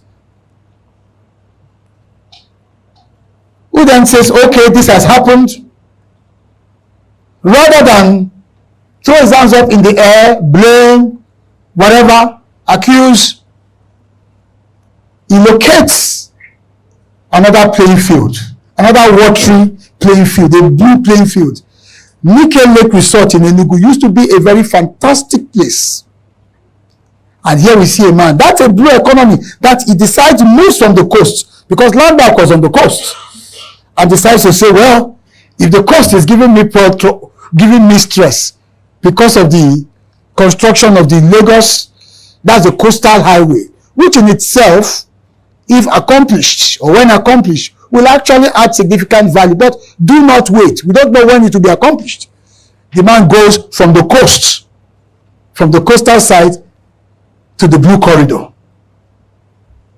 That is how this game is played. How? Sitting down with the governor. The governor did not need to think twice. This man has something on the table. Gentlemen, that's the point we are making. He engaged, he didn't advocate. So I want to encourage us, and I look forward to our continued relationship, because already NIESB, FIAPSI have, even though they've not given my certificate yet, I have it. I can walk in at any time. And I want to assure you, from the School of Eloquence to the Achievement Channel and to the Blue Economy Academy, we will always continue to support you, to work with you. We've got loads of programs, and ensure that we drive this together, because this is what will save Nigeria. It's what that will save Nigeria. Thank you very much. Thank you very much. Let us continue with the organic round of applause. Thank you very much, sir. Appreciate it.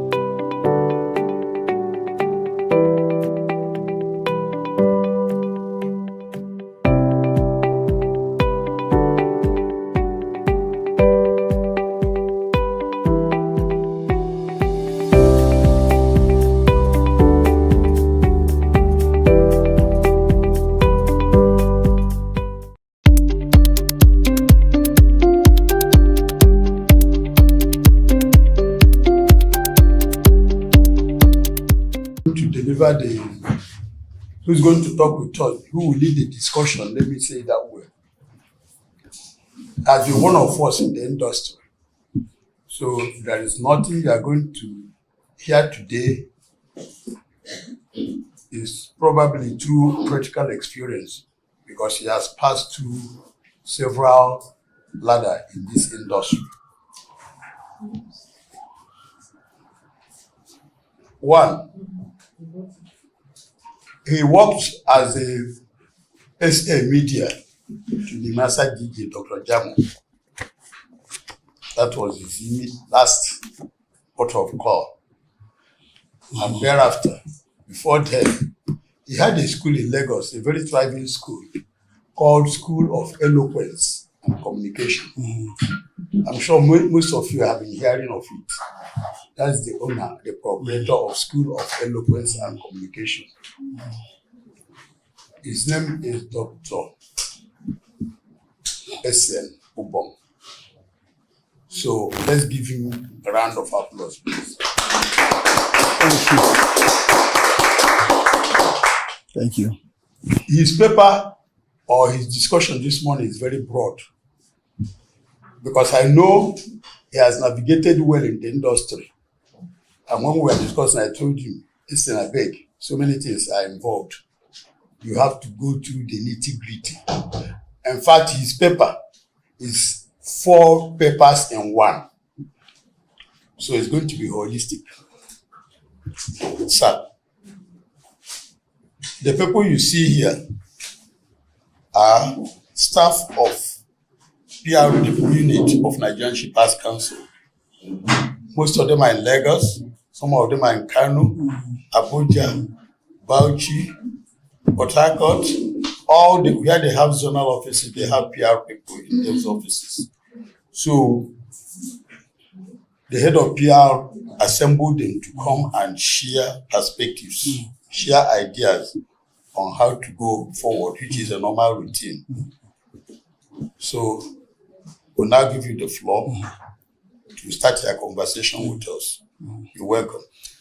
Thank you very much, my brother. I appreciate it. Thank you very much, sir. Let me start by extending my respect to Head of PR. Madam, thank you for this wonderful initiative. And that's what leadership is about in terms of building the team. So I want to say well done for leading this charge in this regards. And then to all of you, my colleagues in this business of communication, we are communicators, all of us here. That's really the crux of who and what we are. And that's the essence that we represent. The PR function is essentially an element of the entire communication architecture. And I hope that as we engage in these conversations, one of the things that I am looking forward to doing is to engender a paradigm shift. Having been a private sector person and then I had the privilege to serve in the public space, I am always excited when I'm asked to come back to join these conversations because of the benefit of both worlds. Yeah. And I have seen from experience, I think August will make it 2 years since I left NIMASA. I've seen from experience that each time I pop into meetings like this and speak, it's always so enlightening, even for me, to think and realize what I could have even done differently when I was in service. So it is my hope that we would at least have that paradigm shift, because without it, we will continue to run the same clock again and again and again. So that's one of the reasons why I opted for us to have a more interactive, engaging decoupling of the subject matter. After this, I will still send you a paper. The paper will reflect what happened here. I will send the paper formally through my colleague here to the team that will put into place a clear picture of things that you can begin to do and to implement. So I'm very thankful for the privilege of joining you here this morning. As I said, I do have a bit of history with the Nigerian Shippers Council, not even a bit of history. It's a rich one, especially during the time of Malam Hassan Bello. I remember that we had about 2 cohorts from the Nigerian Shippers Council come to the School of Eloquence to be trained on public speaking and presentation skills. It was, I would say, an across the agency participation. There were people from finance, people from consumer support, there were people from PR. You were in that program as well. I remember very well. And it was a very good program. I remember some of the faces. I remember Monica. Is Monica still in the system? I remember Emeka Ogaba and painfully the late, no, it was in the PR, the late, no, not Patricia. Is it Eunice? And I've forgotten his full name. Yes, Eunice, yes. Yeah, was in training, yes, sadly. So we do have that history of maritime. My life in maritime has been a very interesting one. I never knew that I would eventually work in maritime, but I had always supported so many people in the sector. They would come to the School of Eloquence, then we're in GRE Ikeja. We've moved to Ikoyi now, and we would just work. Little did I know that the sea was calling. And by 2020, when Dr. Jamo became the DG of NIMASA, he practically ambushed me and said, you have to come in and work. And I'm thankful as I look back to him for insisting, because I said no for 5 months, but for insisting. And I'm very grateful for that experience. And sometimes you need people like that in your life, because it gave me a whole new career in the blue economy. So I'm very grateful for that. So today we're going to converge. We're going to converge communication tactics, essentially. Even though you're referred to as the PR unit, we're going to converge communication dynamics into that space in our port community system, where Shippers Council operates as the economic ombudsperson. The amazing thing about the maritime ecosystem is that everybody has got their space. For us back then in the market, it was all about safety and what have you. But for you, it's pure economics. And so, as we start this conversation to engender a paradigm shift, the first thing I want you to note is that you must see yourselves as communicators, first and foremost. Why am I making this point? The typical tendency when you look at the PR architecture of a number of government agencies and entities, it's a default mode, is that, yes, in terms of the PR function, we are almost always on crisis mode. Have you noticed that? We are either praying that something does not go wrong, and when something goes wrong, a lot of the times it catches us flat-footed. So we are constantly playing catch-up. We are constantly in reactionary mode. So we call the press, put out a press release. We are constantly just sending all of these information out for it to circulate. That's what typically happens. And the maritime space, being such a volatile operating environment because there are just so many players doing so many different things, from security to safety to trade. So much just keeps going on. We're here. A lot is going on. We have no clue what's going on. So our thinking must evolve into a more strategic pattern that envisages, that plays the devil's advocate, that anticipates, that just sits down. Maybe in your office, 2-3 of you can just sit down and just begin to throw up scenarios. Scenario thinking must be part of how you operate. Why? So that when it's time for the actual PR function, because it is a leg in the entire communication system, you'll be able to use PR to service the needs of the publics in a way that it burnishes your reputation, rather than trying to use PR as a tool to solve all forms of crisis that requires communication. So we need to think broadly. Because if we keep relying on that PR mentality, most of what we'll be doing will be cleanup business. How many of you agree with me on that? It's a tendency to always clean up. So first and foremost, the paradigm must shift. You are communicators. And by that, it also means that you are strategists. You must begin to have a very strategic disposition to things. When I worked with my principal, back then, the master, I would sit down. Sometimes I'll sit down with him at home and tell him, what if as we sit right now, some seafarers are being kidnapped? Right now. We don't know what's happening out there on the ICs. And he said, why are you thinking that? I said, it's my job, it's communication. What we need to anticipate, because these are part of the occupational hazards. What if, as you see it right now, there is a very serious argument or a very serious rift between port operator A and freight forwarder B that had probably been brewing some 3 months ago when the vessel left China with the cargo? Because your business, really, the football in your playing field is cargo. That's the football. In your playing field is cargo.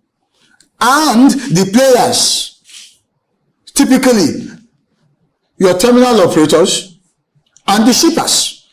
And the enabling law that sets you up says, first and foremost, protect who? Protect the shipper. But you have evolved over time to realize that beyond protecting the shipper, you need to have your hands on the entire economic activities within the port community.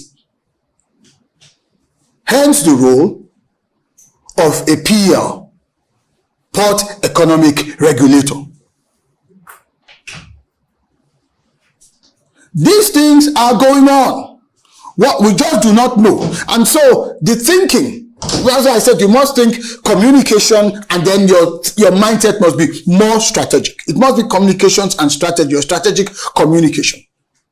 PR being a leg. We will know when to deploy PR. So what if between terminal operator A and freight forwarder B right now, you know your players, you have your database. By now, the expectation is that you know where the potential challenges could be. You know where the hotspots in that economic space in the port could be. So what if right now this is happening? And it's sounding like an irreconcilable problem. And these entities are powerful in their respective rights to also use the media to put it out there that you are being overcharged by this particular port operator. Charges that do not exist, charges that are opportunistic. So what I'm doing, I'm just scenario painting now. What if that's going on and you didn't get to have a sense of it? Do you have And this is the question I'm asking you.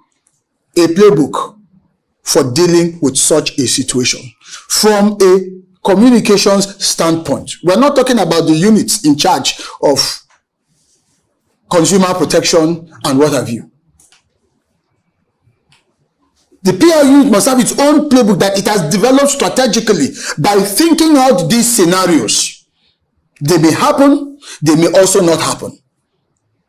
But we are strategists, we are in the game, in the business of envisaging and anticipating most times the unthinkable happening, and then bracing ourselves in the event that it happens. That's what it means to be proactive. Great communicators have strong proactive behaviors. We have to be proactive. That's part of how we change our paradigm. That's a part of how we change the mindset, the approach. We move ourselves out of that space, and the reasoning becomes different. If you are able to make this leap or this transition in disposition, let me tell you what happens. It begins to cascade into, number one, how you operate inter-unit or interdepartmentally. It changes the kind of question or the kind of data or the kind of information request you make of your other departments and units that are on the front lines. Why? Because you're looking at the matter strategically with a view to a certain outcome. And what is that outcome? You want the perception about Shippers Council to be in alignment with the mandate of Shippers Council. Because that is the journey as to how you begin to become a brand, which is what our conversation is all about here. For most government agencies, there is always a potential misalignment between what they stand for and what they are doing and what they represent in the minds of their audience. For most. So it takes a lot of conscious work. So I'm taking you back to first order of business. You are communicators, and so the paradigm must shift. It's bigger than just public relations. Far, far bigger. More so now that the country has adopted the model beyond a Ministry of Transportation to say it is now marine and blue economy. So it is a wide expanse of an entire ecosystem. A wide expanse. At the Blue Economy Academy, which one of the things I started when I left, finished my service, we're looking at 10 buckets. It's so massive. It's 10 separate areas. There's a lot going on. And you play in about 5 of those, from commerce to regulation, trade, innovation. As an economic regulator within the port system, your role straddles so many of these areas. So we must start first by adjusting the paradigm, the mentality, the approach, the thinking has to be different. Otherwise, we'll constantly keep just sending out press releases, responses, firing emails, calling journalists to do a special interview with our chief executive and all of that. Those things are good, but they are transactional. They are good. They have a place, but they are transactional. That should not be what defines us. We need to change the game by changing our disposition. So we have to look at our role, our function. Because what that designation as Port Economic Regulator gives to you is saying that right up to our tables with regards to this water that we drink, agree that the content of the water might have been procured locally, but the raw material for this container may have likely been imported, or at least some element here, even if it is just the branding. What that is saying to us as the Port Economic Regulator is that your impact doesn't even end in the ports. It ends on our dinner tables. It ends at even the point of purchase and consumption. So how you regulate and how you or how Nigerian Shippers Council regulates and how you as a public relations unit or the communications arm communicates must be in alignment. And so we need to begin to roll back and challenge our current paradigm that puts us into the thinking, the reasoning, and the acting as communicators who are driven essentially by a sense of a strategic outlook. Part of it includes scenario painting.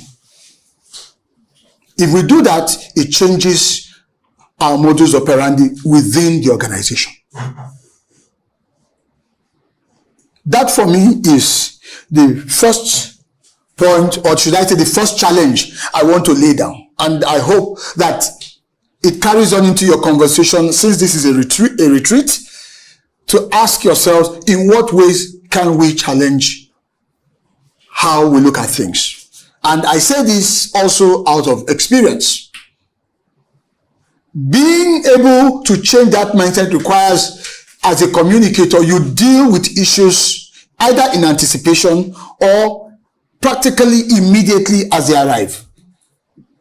In the media space, there's a newsroom mentality. None of you should be sleeping with your two eyes closed. None of you should be sleeping with your two eyes closed. Because, number one, we're a government agency. Number two, we are there to render services. And number three, in that your ecosystem, or in this our ecosystem, I don't know why I keep using the word here, I'm still part of, this is still my constituency. In this ecosystem of ours, the stakeholders are not pushovers. They are not pushovers. They are not small fries that you can just wish away their issues or just sort of like take your time in dealing with. There could be ramifications. So the paradigm must change. I'm happy for us to engage in very practical, functional terms with ideas. We can open this bit up a bit for some discussion as to what are some of the practical things that we need to do. Remember, our goal is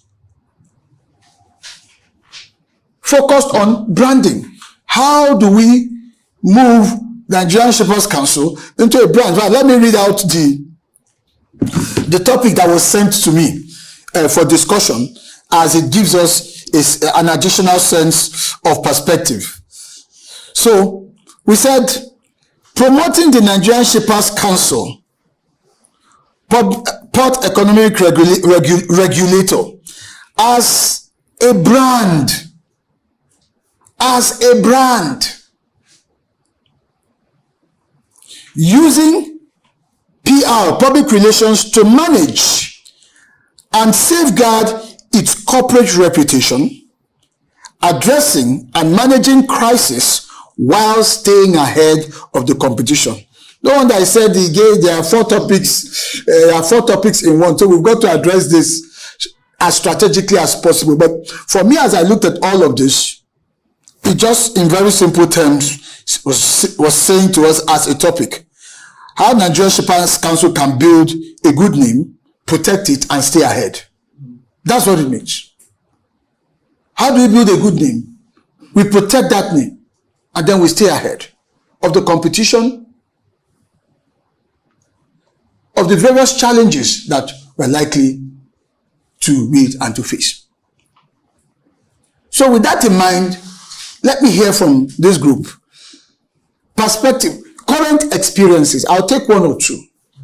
I've made the first point, and that is we need a paradigm shift. Do we agree to a large extent that the model has to adapt? And I say that because I was responsible for an entire PR unit during my 3 years in NIMASA. So it was constantly a bit of a challenge. And one of the things I tried to encourage the team to do was that, look, you cannot go to sleep at 5 p.m.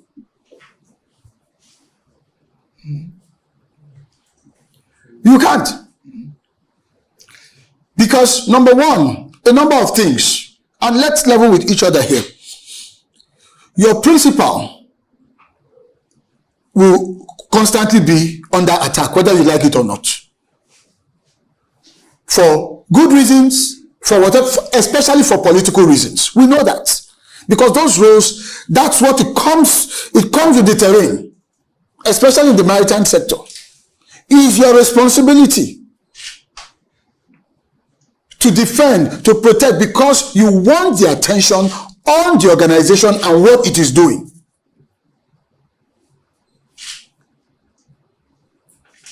Number two, the potential volatilities in your modus operandi in the sector, going on at the ports, going on along the entire environment of the ports. Matters like congestions that we used to deal with back then. Thankfully, Apapa has so improved. I visited Apapa 3 weeks. I couldn't believe that it took me, less than 20 minutes from Ikoyi to get to Apapa. I was pleasantly surprised. So kudos, Shippers Council. I expect that was part of a major stride in terms of your work, because when that congestion was a problem, it was really more of an economic problem it was creating. That's what it was creating. And whose lap does it fall to? Nigeria Shippers Council. Because the port doesn't just end inside the port. The contiguities around the port, the enabling factors for quick evacuation of goods, quick in and out, it's your problem. So you could not have afforded to sleep. And so what should be the nightmare scenario for you now is worrying that it could happen again. So what is in your playbook as a PR unit for that? That's why I said the paradigm has to shift to become much more strategic. What if the build-up begin again? How will you communicate it? How will you deal with it? Of course, management will do its job, but from a public relations standpoint, how will you deal with it? Another point I want to ask you, now that we are enjoying that reprieve, the corridors have become very easy to navigate. How are you leveraging it as gains to strengthen Nigeria Shippers Council as an entity so that it becomes a brand? Because what happens is that there is peace in town. Everybody now goes to sleep. Praise God. That peace is gain.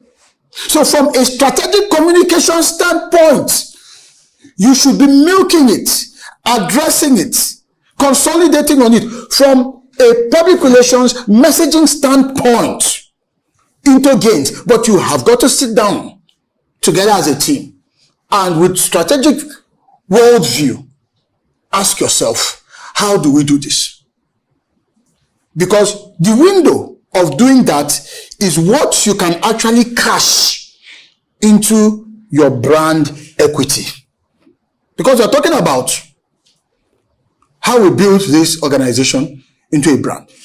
Everything we do or fail to do as communicators is affecting the brand status, for good or bad. So you can see why I said that the paradigm has to change. It's not just because of handling bad situations. We have to stop doing what I call, or what CNN calls janitorial services. It's CNN that came up with that term, that terminology. Why? During the first tenure of Donald Trump, he would say so many things, and then the White House press unit turned into a PR machine. They were not communicating strategically on issues. So without people like Sarah Sanders, who's now governor in Arkansas, she was always at the forefront. And anytime Trump has gone to say whatever, has done whatever, the next you see her there trying to walk it back. And CNN named it aptly. All right, Sarah Sanders was around to, of course, do some janitorial services. We are not janitors. We are communicators. We need to lift our paradigm seriously, because that will help us shape even what our principal is doing. It will help us shape even his approach. You are responsible for your principal, the executive secretary, chief executive of the organization. You are responsible for him because, like in my time in NIMASA, our policy simply stated that the number one public image maker for the agency was the Director General. I don't know if that's the same in Nigerian Shippers Council. The same. That in every organization, the first public image for the organization is the chief executive. So your evolution must be so strong and robust to a more strategic level that it influences the approach of even your CEO and his immediate team when it comes to putting narratives out there and how they do that. It must be that way.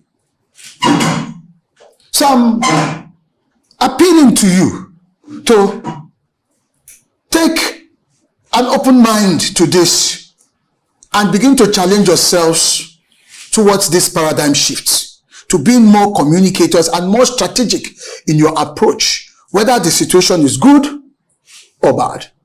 Because when you are more strategic, even when it's a bad situation, you can turn it around. Not by papering over the cracks.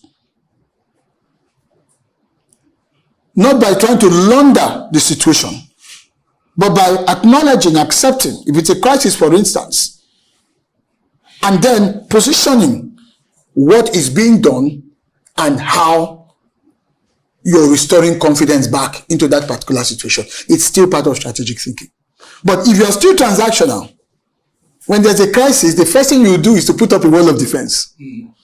As you know, in the port system, it's not only Shippers Council that is there. You know, there are the tractors. You begin to look for various other things and trying to skirt the issue.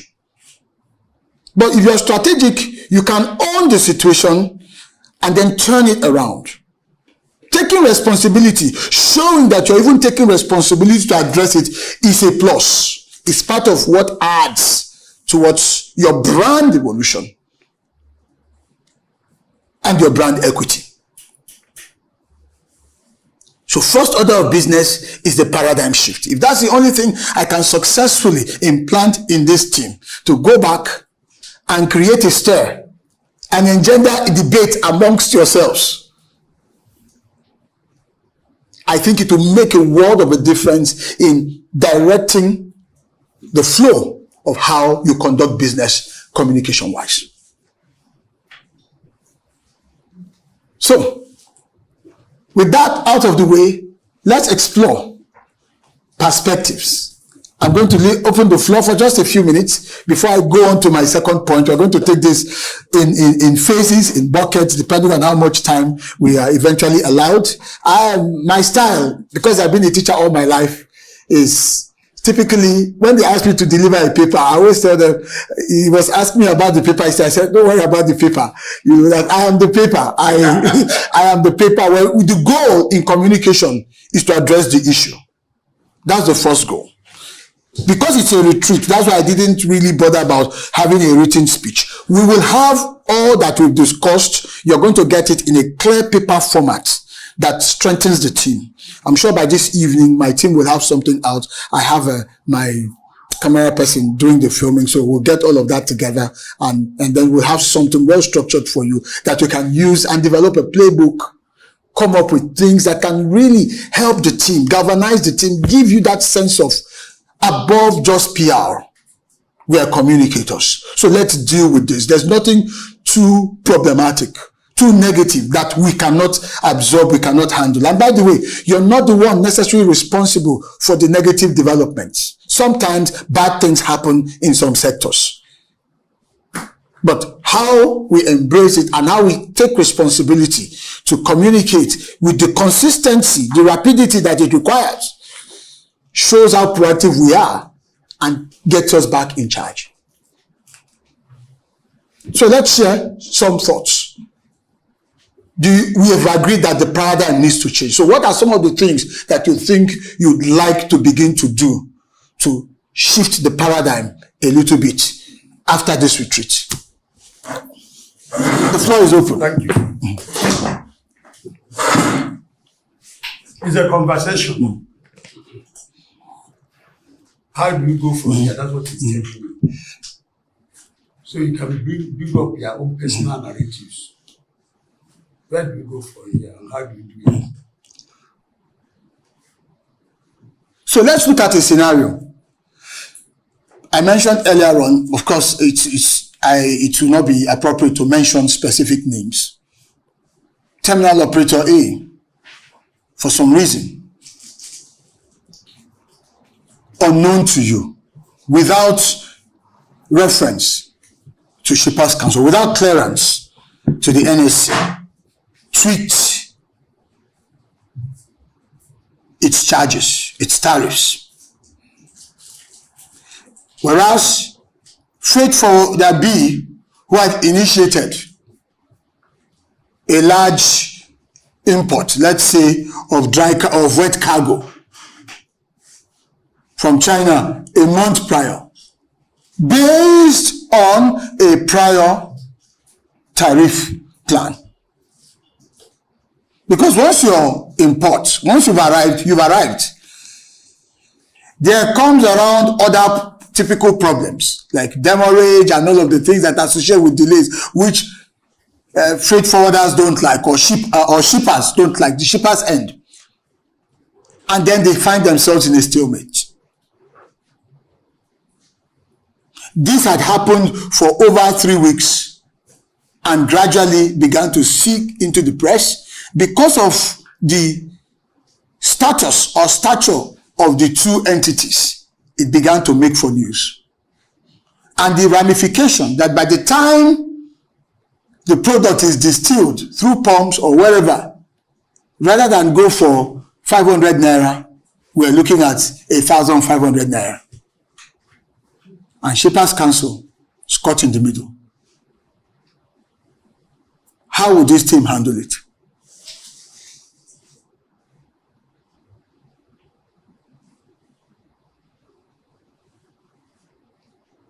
It's a question put to all of you. Yes. Now, Please. let's hold on. Martina, I know you are senior staff.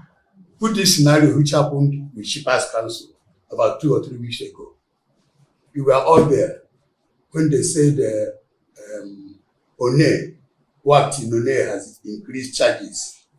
You were all there. Okay. You had it. Okay?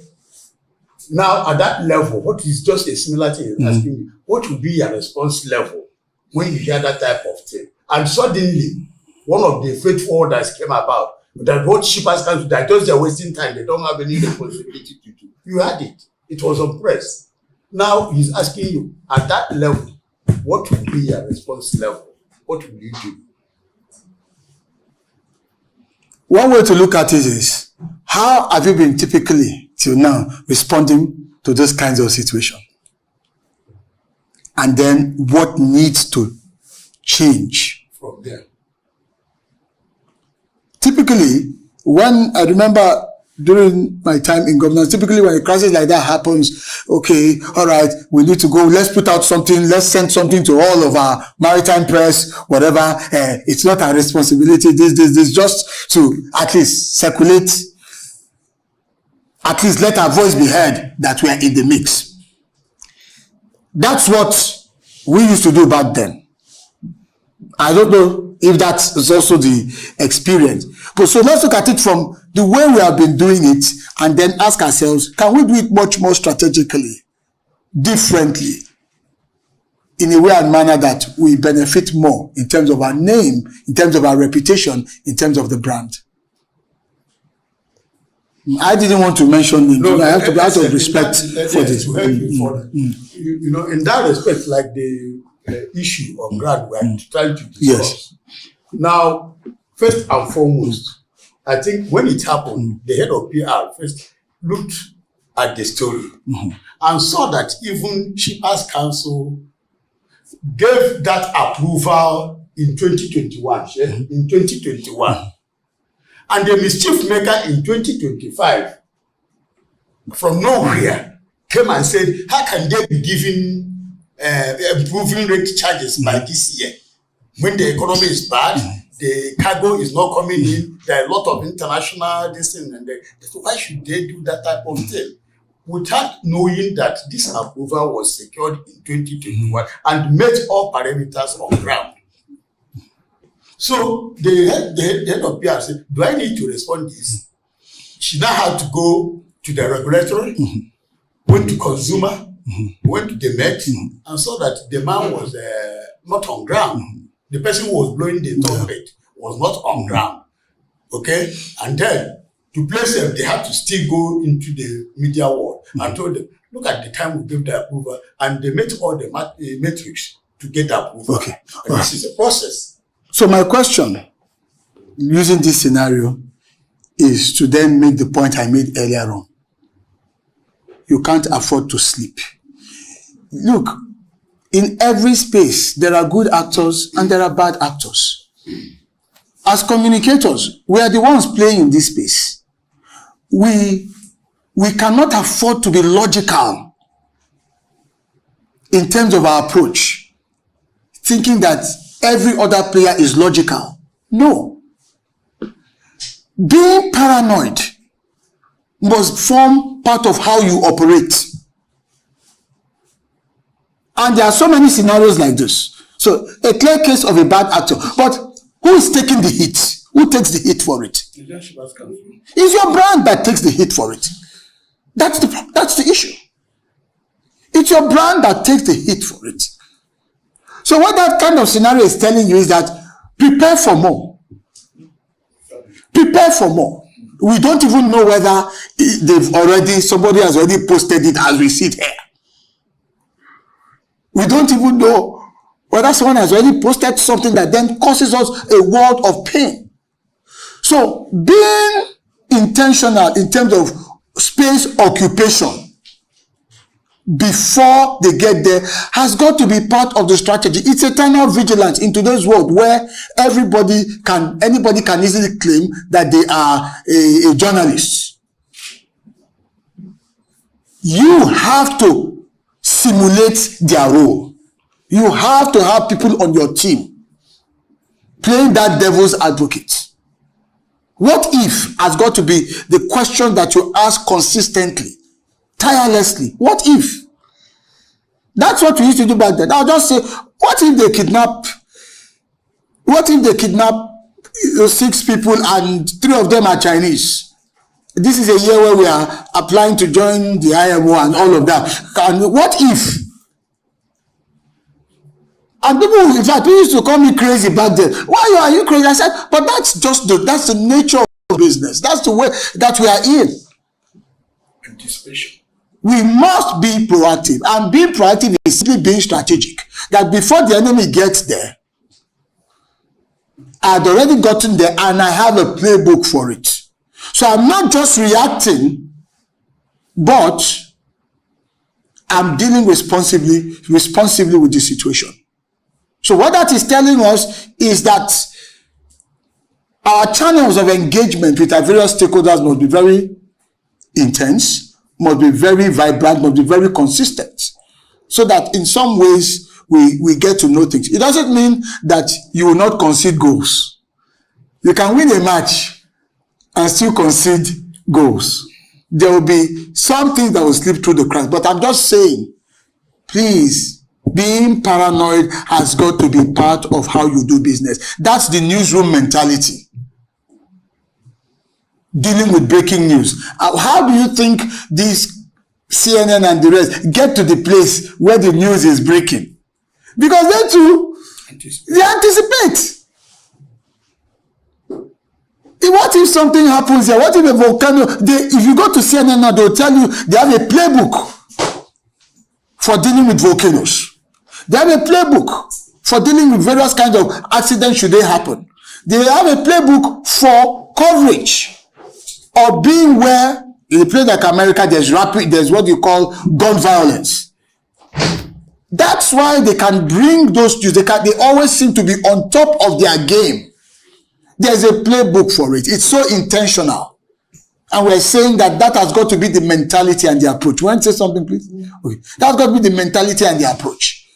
It means that, my dear friends, we've got to encourage ourselves a little bit more to lift off beyond our role as public servants. That's just where I'm going to. Otherwise, we'll constantly be in firefighting mode, even when we are innocent, all because of a few bad actors. I don't know if anyone wants to add anything. Someone wanted to say something the other time. You still want to say something, please? I wanted to say we have to be on the lookout. Shouldn't go sleeping. Our ears should be on the ground.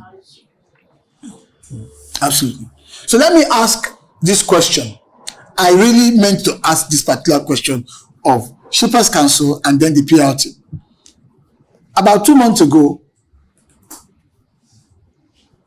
NPA increased its rates by 15%. Of course, justifiably, they justified they are not having done that in over 30 years. And then, given that the port infrastructures are actually deteriorating and there's a need for that. But what was the most dominant outcry in the media? It was the Manufacturers Association of Nigeria. They dominated the space. And it was really giving NPA a lot of heat, because the argument was very simple. What you have just done, NPA, is to make life more costly for Nigerians. And you see, that is a very simple story that sticks. You don't even need a specialist to craft that press release. You don't even need a press release for that. By increasing your rates, it means that everybody along that value chain will also increase. And who bears the cost? By the time you have to say the generality of Nigerians, the common man pays for this. But in fairness to them, it was justifiable, because they have to, the money has to come from somewhere. Otherwise, there will be no more ports if we continue at this rate. If the system collapses, what happens?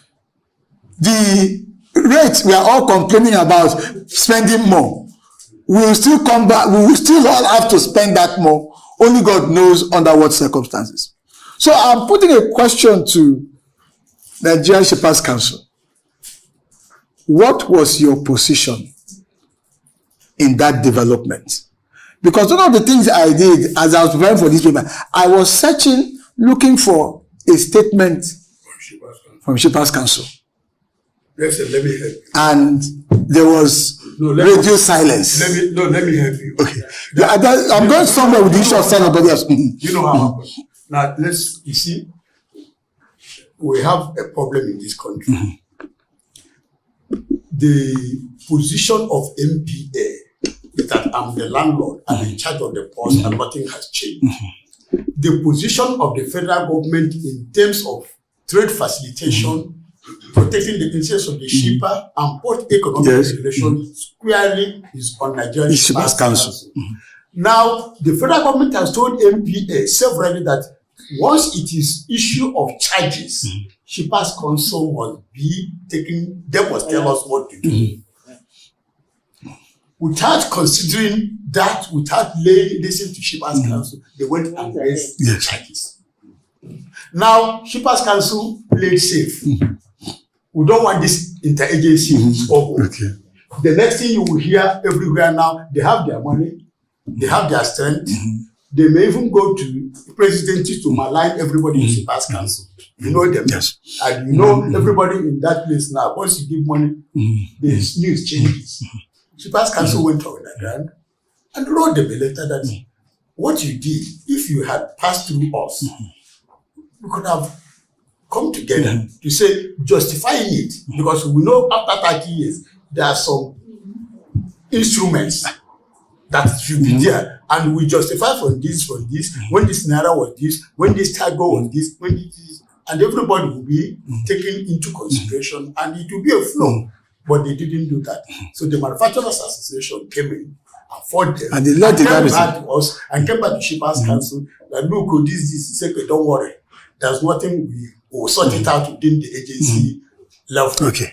All right. So a very important point that you've made, and you've given us a very full background. But you see, NPA decides to do what it wants to do. I want us to treat these scenarios as just neutral developments in terms of things happen. Our interest is the consequence, the ripple effect. If I am a freight forwarder, I'm blaming Shippers Council.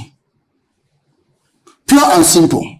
Because Shippers Council, you are supposed to be looking out for me. I hope you get the point I'm making. I'm just giving you a sense of, because you want to build your brand. Your brand is taking all sorts of hits, and chances are that we don't seem to recognize that these things are depreciating our brand equity. They're just happening. That's the thing about brands. A reputation over time, it just forms. And we think that it happened at that last moment when someone pushed it or tipped it over the precipice. No. So things have been building, and then we just got to that apex. So the point I'm making, you've made a very important point. Shippers Council did take action, but in the final analysis, when you look at it critically, if I am playing in this port economic environment, the summary of what has happened was that I did not see anything. This is where communication is coming in. I did not get anything in terms of a narrative that would have come to me from the port economic regulator on this. And the overall summary was that of silence. Now, you could have worked behind the scenes, but how was that translated? Because we are talking brand and perception now. The issue now is perception amongst your stakeholders. That's where I'm going to with this. Could we have, because as I said, I even had to call a few of my friends in the maritime press. What happened? Why? I mean, Shippers Council was quite silent on this. The question is, do you think with this particular scenario, Shippers Council could have acted differently? Not in terms of NPA did what it did,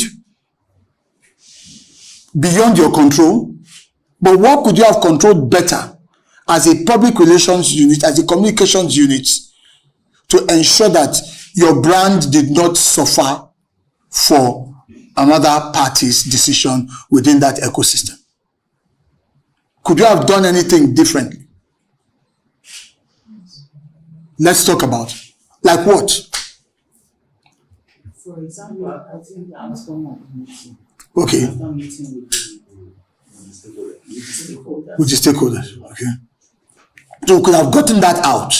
Where all the stakeholders were being invited to the Shippers Council, and the NPA came, they explained their position why they have to increase the tariff, which is 25%. And the NPA man, I was in the meeting, I covered it. He said when he get to his boss in the office, they're going to discuss it with the boss, where a meeting will be held with the chief executive order or the maritime agencies. That was what the man said, the representative of the NPA. Okay, so that's what I'm asking. What could we have done differently with the benefit of hindsight? Yes. Like this issue, the NPA, by the time they want to sell most of the safe house, they already use innovative, and from when they are selling this, why they want to increase the tariff. And secondly, they've already used some certain examples that, okay, these are the things they've already used learning process from other agencies. Why did they increase their own? And they've already built all these things into their claims where this thing must be increased. And because Shippers Council, let me just be neutral here. Because Shippers Council wants to be able to say, you can't do this one to my people. Yeah. You can't do this one to my people. But when you look at why NPA want to do some certain things, and you know that it is on the right proportion that they want to do it. Because I want to use two things, because two tariffs came out at the same time. That is the NPA tariff and custom tariff. But immediately they go against it, because both of them said it has never been increased for longer period. But the customs code has been it's just like a new one that was want to introduce give to the public. But the NPA have already used some certain innovative, they've already used a learning process before they can be able to say, okay, this is why I want to do this thing. Then we now look at it and now said, okay, if this thing is justifiable, so people are against it, which side are we going to do? It looks like a crisis. It is a crisis. So the question you should ask yourself, you see, there are a number of things I want us to look at here. Number one is, what is your role in this entire space? The role, which is to protect me. Yes, that's what the law says you should do. Exactly. And so the next question is, to your stakeholders, the people you are playing to, the people you are serving, how do they perceive you? There are two things here. And so your role in this department is essentially to ensure that there is an alignment between your core function, your core mandate, and the perception. That is what gives you your identity or builds your brand. So that is our interest, and that's why no matter what happens within the NSC, Nigerian Shippers Council, when you are part of those conversations, your voice must be strong enough in making it very clear, because most times you get this misalignment. Things get done, eventually, it's almost like saying that, well, majority will have their way, minority will have their say, that kind of stuff. But the ramifications is where I'm going to in all of this. We can't stop NPA if tomorrow they decide they want to increase or they want to take any other decision that has economic implications. It might not be rate increase. It's true, they are the landlords. You are regulating within their space. That's the truth. You are regulating within their space. You're trying to, because the work that you're doing is bringing sanity into that space where there is always chaos, potentially chaos, all sorts of chaos, whether it's tariffs or what's it called now, damage to goods or services, delays, all of the typical problems that go with the business of logistics and shipping. That economic context is very volatile, just like life is volatile at sea when it comes to maritime safety and security. You are the referee there. And so, making sure that the perception of you to the stakeholders that matter the most is in alignment, that you are an unbiased umpire. How many of us are football fans here? How many of us watch football here? I don't know if you are. Okay, let's say Arsenal is playing Liverpool, two bitter rivals. You switch on your television. You see both teams. Who is the most important person? Who will be the most important person on that field? It's the referee. You'll be saying that this referee, this same referee, if it's someone that has built, that you have a bad reputation for, that you always lose whenever he referees, you'll be saying, this man again. And controversy. So the audience, the fans, keep one reputation. And invariably it sticks. Because that opinion spreads, despite the fact that the man may have tried to be as unbiased as possible. That's where we are going to with this, is to let you know that silence is also dangerous. Silence is also dangerous. Engage where necessary. Some things will happen. I'm going to come to you, sir. Some things will happen that you cannot control. We must accept that. We are communicators. That's why we have to be strategic. That is the value of strategy. That we don't have control over certain things that will happen, but we have control as to how we can respond to it and manage how it is perceived. So it's to ask ourselves and go back to the drawing board and say, what if another situation like this will likely present itself anytime soon? It might not be from NPA. It could come from NIMASA, another sister government agency. Yeah. Yes, sir. Or it could come from even your ministry. Yes, or terminal operators. Or even from the House Committee on Marine. Even from truckers. So you see what we're talking about here.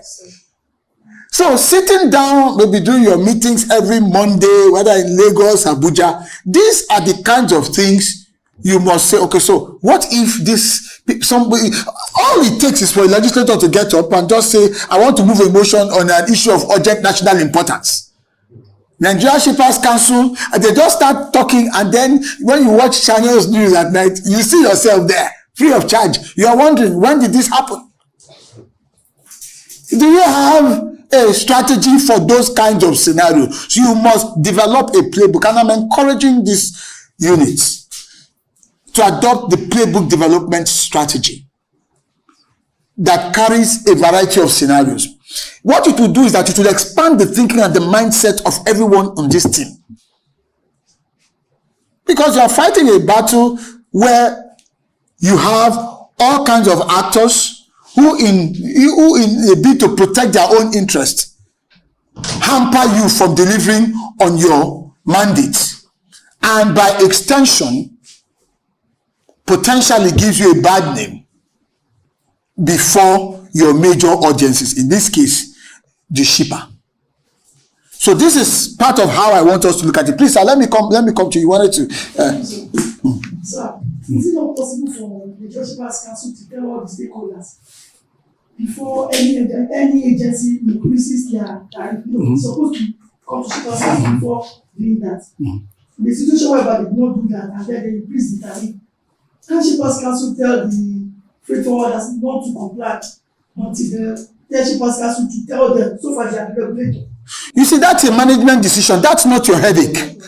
Do you get the point I'm making in all of this? That's why I'm saying to you, you are in communications.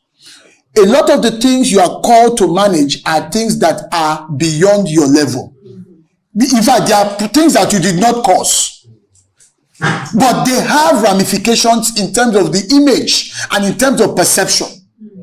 You don't know, there are some of the decisions might be internally made decisions. There are sometimes that decisions are made internally that are not necessarily, don't play out. They have what you call unforeseen outcomes that affect the image of the organization. Now, you don't have control over those calls. So don't bother yourself with that. What you want to do is that, okay, fallouts. Can we anticipate fallouts? Because I can tell you, even if as management, Shippers Council were to put those measures in place, there are always bad actors in every space. I need us to understand this. If we are going to be effective managers of image and effective communicators, there are always bad actors in every ecosystem.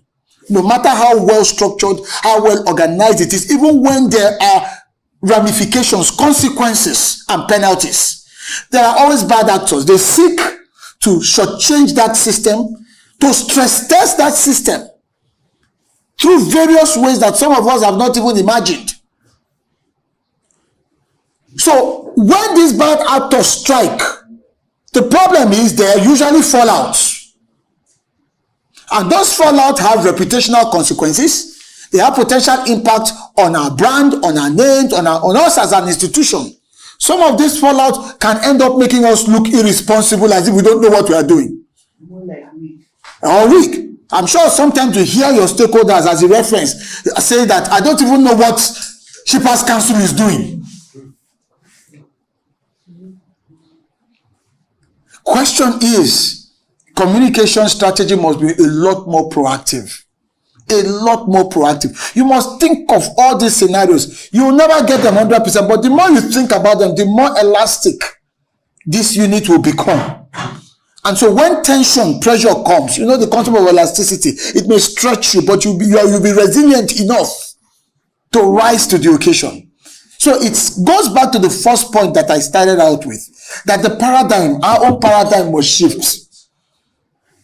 If we are expecting NPA to do at least be a good sport, be a team player, NPA is in the business of NPA. You get the point I'm making? The same way all other actors, the same way you should be in the business of Shippers Council. Protect the shipper. That is your goal. That is your mandate. So that, ask yourself, do you have, in terms of image perception, if you were to be like a superhero with a cape, would they put Nigeria Shippers Council protector of shippers? Do you have that level of image perception in your sector? Do you have that level of image perception? But that is supposed to be your brand. Protector of the shipper as a port economy regulator. You do that. The functional side is port economy regulation. But the perceptional side should be, I use the word should be, protector of the shipper and by extension protector of the Nigerian economy. That's your brand destination. That's your brand destination. But the question is, what is your current brand situation?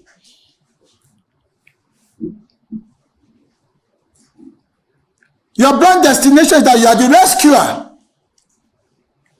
It should be a case of Shippers Council to the rescue. Nigeria Shippers Council to the rescue. That's your brand destination.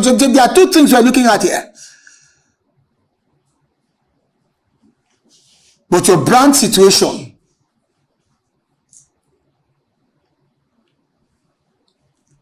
we see that there's a gap. And we must constantly be working with this mindset. Are we protecting the shipper? Whatever happens, whatever comes out of this meeting with all of these people, whatever comes out of this, when the smoke clears after this tariff increase or whatever MP has done, will Shippers Council still be seen after all of it as they did everything to protect the shipper? And we saw it. And that's one more feather in Shippers Council heart into becoming that brand. That's why I said silence is dangerous. Because when you're silent, a feather is taken off your cap.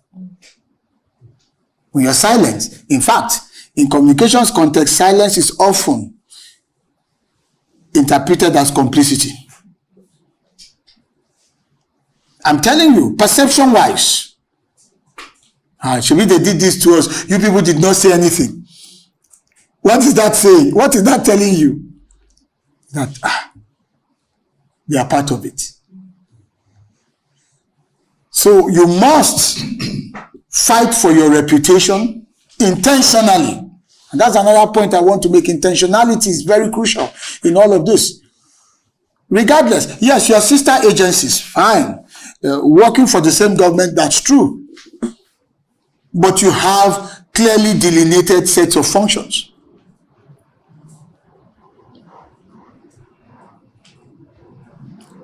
So the goal for you would be, in all of these, okay, NPA, this is what you've done.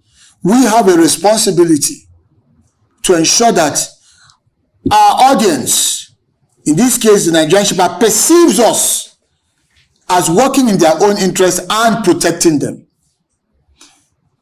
So this is the narrative that we intend to put out there on a consistent basis with ample evidence so that they get the sense that we're doing what we need to do. So that is the PR function.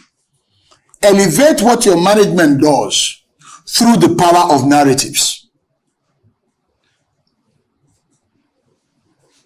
See, there are ways. Let me quickly give you, I'm going to just give some suggestions to you.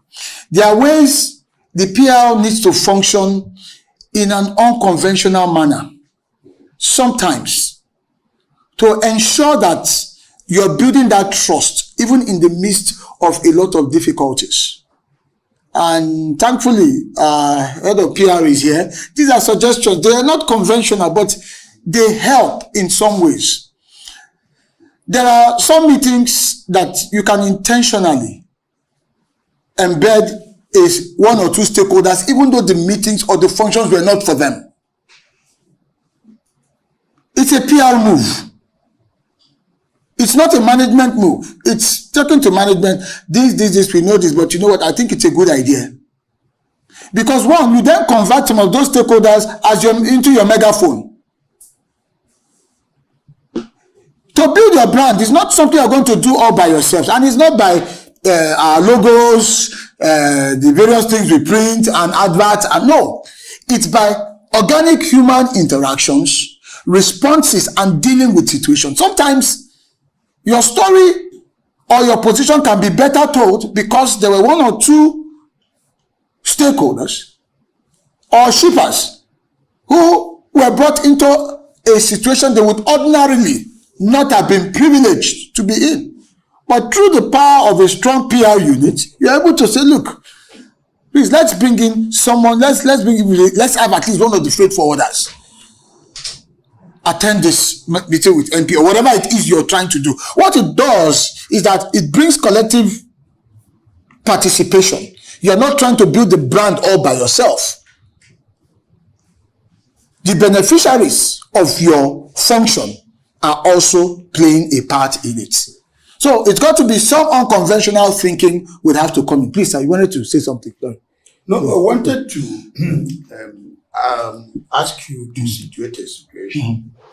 One, when you know, let's look at a little history about Nigerian Shippers Council. It was started in 1978. UNCTAD said, please, nations, go and start Shippers Council so as I can protect the interest of the shippers. And when it was started, they did their job diligently. Now, it was a military decision.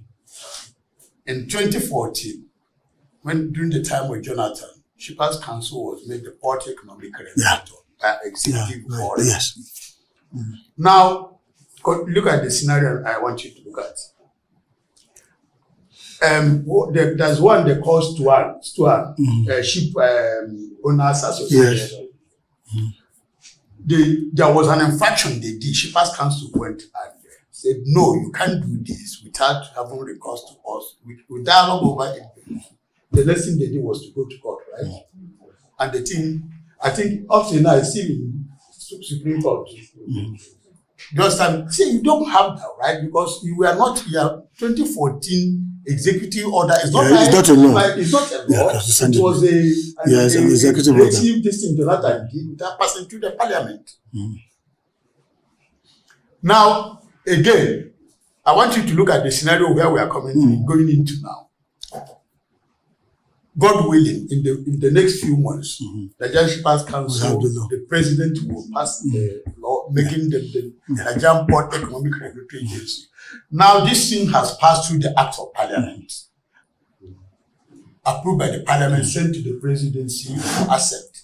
If the president assents it, now this is the first time ever Shippers Council will have authority to start to enforce.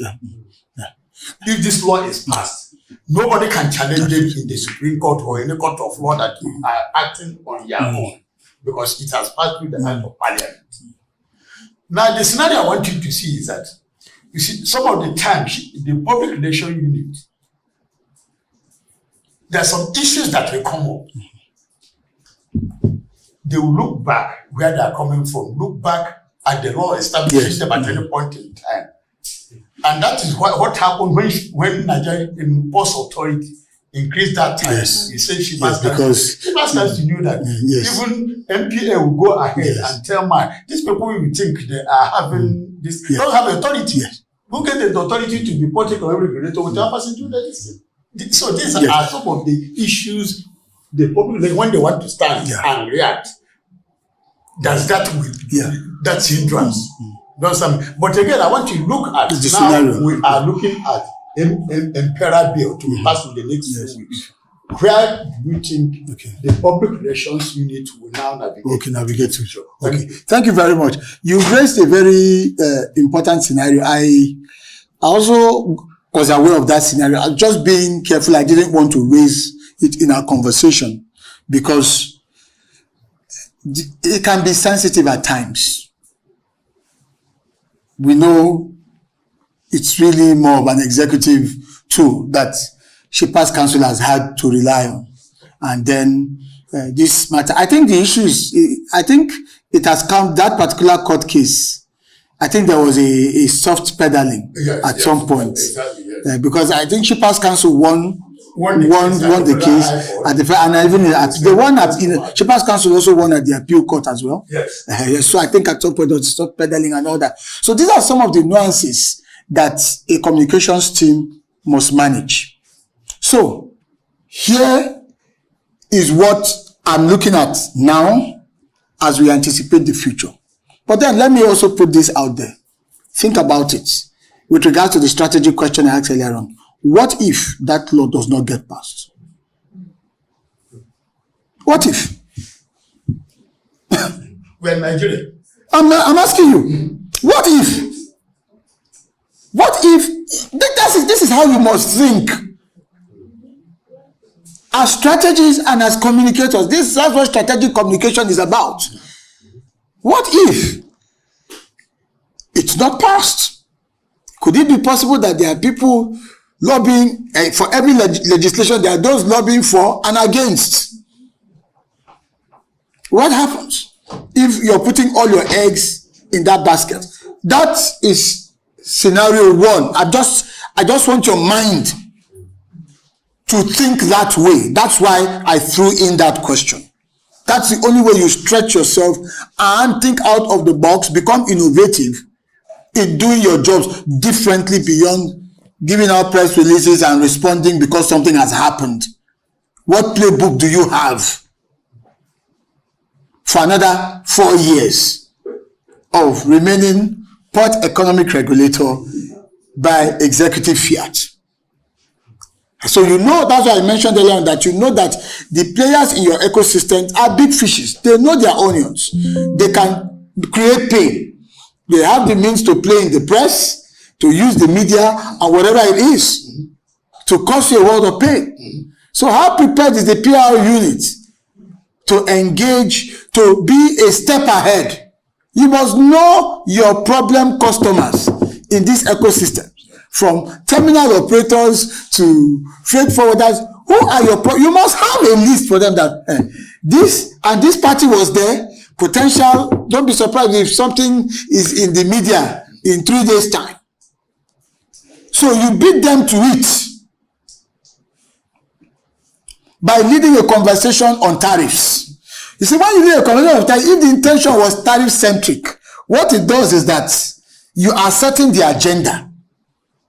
But if you then wait, they strike, we all start running helter-skelter. Isn't that what we do? We start running helter-skelter. So I'm just saying that in response to your question, I'm not going to give like a very direct answer to say do this or that. But I'm going to come back to challenging the thinking.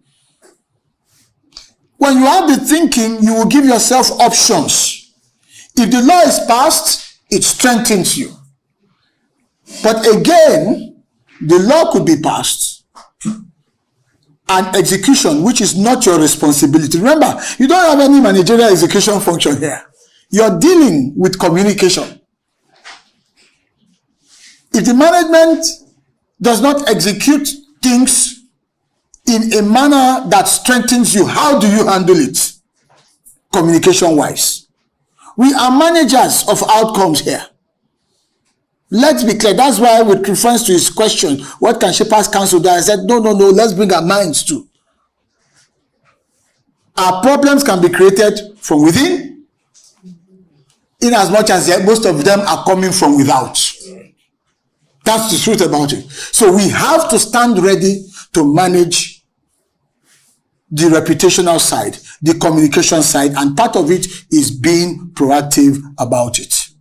So part of being proactive is not to overhype the issue. In case, what if it doesn't get passed? How does it leave us? Where does it leave us? So we are not driving at the political side of getting the law passed, but we should remain focused on what should be the function. Look, Ghana has a Shepherds Council, and it's functioning quite well. And it was modeled from Nigerian absolutely. Council. So clearly we are behind the curve. So my point to you is to continue to drive the kind of narratives that puts you in that role, with or pending the arrival of the law. There are times when people do things and the perception is higher. I'll give you a typical example. There are people that come into the organization, they work so hard, they put in their best, they do so well, they become so well known, and then you ask, in the minds of people, it's as if they've been there for 5 years, whereas they've only spent 1 year. Can you see that the perception is way higher? That's their brand perception is way higher than the actual fact on ground. So I'm saying that you have to drive the narratives. What are all those your wins in the areas of successful arbitration and resolution of port economic matters must be front and center. So I'll give you an instance. I went on your Instagram page. I was there 1 a.m. this morning. I just curiosity. So let me go to Shepherds Council. Let me just check. Because the world, so much is going on. And I checked from beginning to the end. I did not see a port economic regulatory, your port economic regulatory victories. And I'm sure there's a lot you have done. I did not see.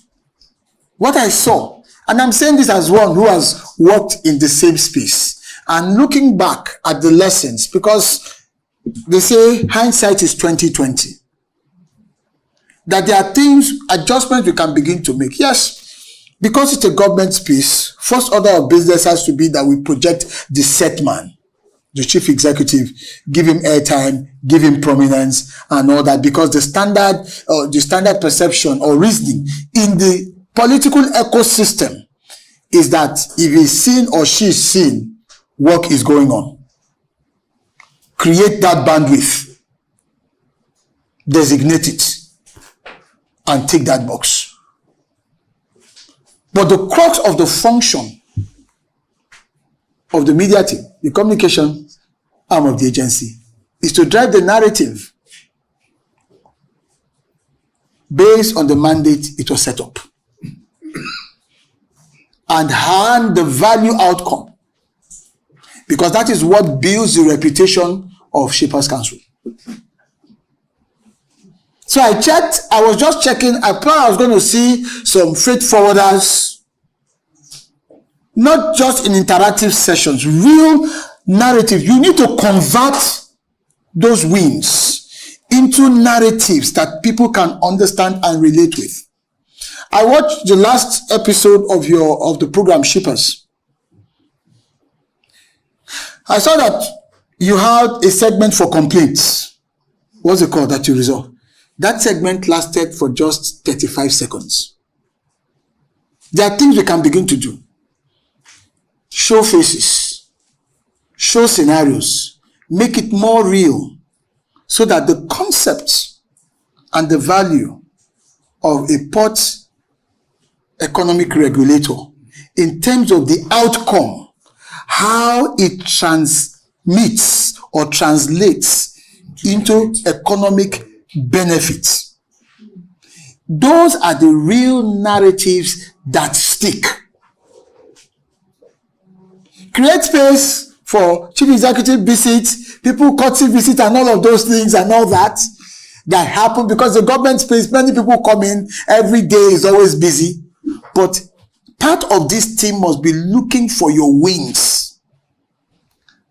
and materializing the narrative in a way that is clear and easy to appreciate and ensure that they occupy media space. I just took your Instagram page. I went through everything from beginning to the end. Everything. I saw events. I saw a lot of the staff maybe speaking at one event. I saw all of those. All of those things are good, but they are activity. You now need what I call productivity-oriented narratives. What that will do is that it has its own way of contributing towards your brand destination. Because, put it simply, Nigeria Shippers Council is the rescuer of the shipper. That's all. You are it's very simple. In fact, the mantra should be Nigeria Shippers Council to the rescue. Like a Superman wearing his cape. That's what you are. And that's how you build your brand. What is a brand, by the way? Brand. Marketing 101 is simply a promise. That's all. Your brand is the promise that you are making, that you've communicated, and that you are committed to delivering upon. And as you deliver on it, you communicate it. And that strengthens your reputation. And over time, that's your brand. That's what it is. So we must manage this situation to ensure that there is a proper functional alignment between what we are delivering and how we are being perceived. So what ways do you think we can translate some of our wins into natural narratives that can be out there? And if you do that, I can tell you your Instagram page will probably more than double, because those will be real scenarios that people can engage with.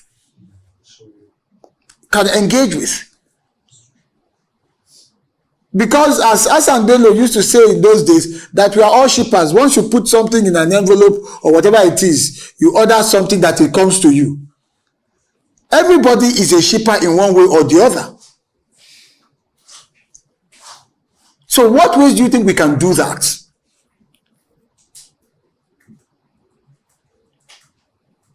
How many of you have been to your Instagram page here in recent times? Someone is smiling there. That means she hasn't been there. You have. Okay, show of hands. How many of you have been to your Instagram page? Let's count. Let's take a census. Head of PR, so at least get to see your team and see what's going on. Okay, so let's say out of, maybe let's say 30% or 40% of the group. How many of you have watched your TV program on YouTube?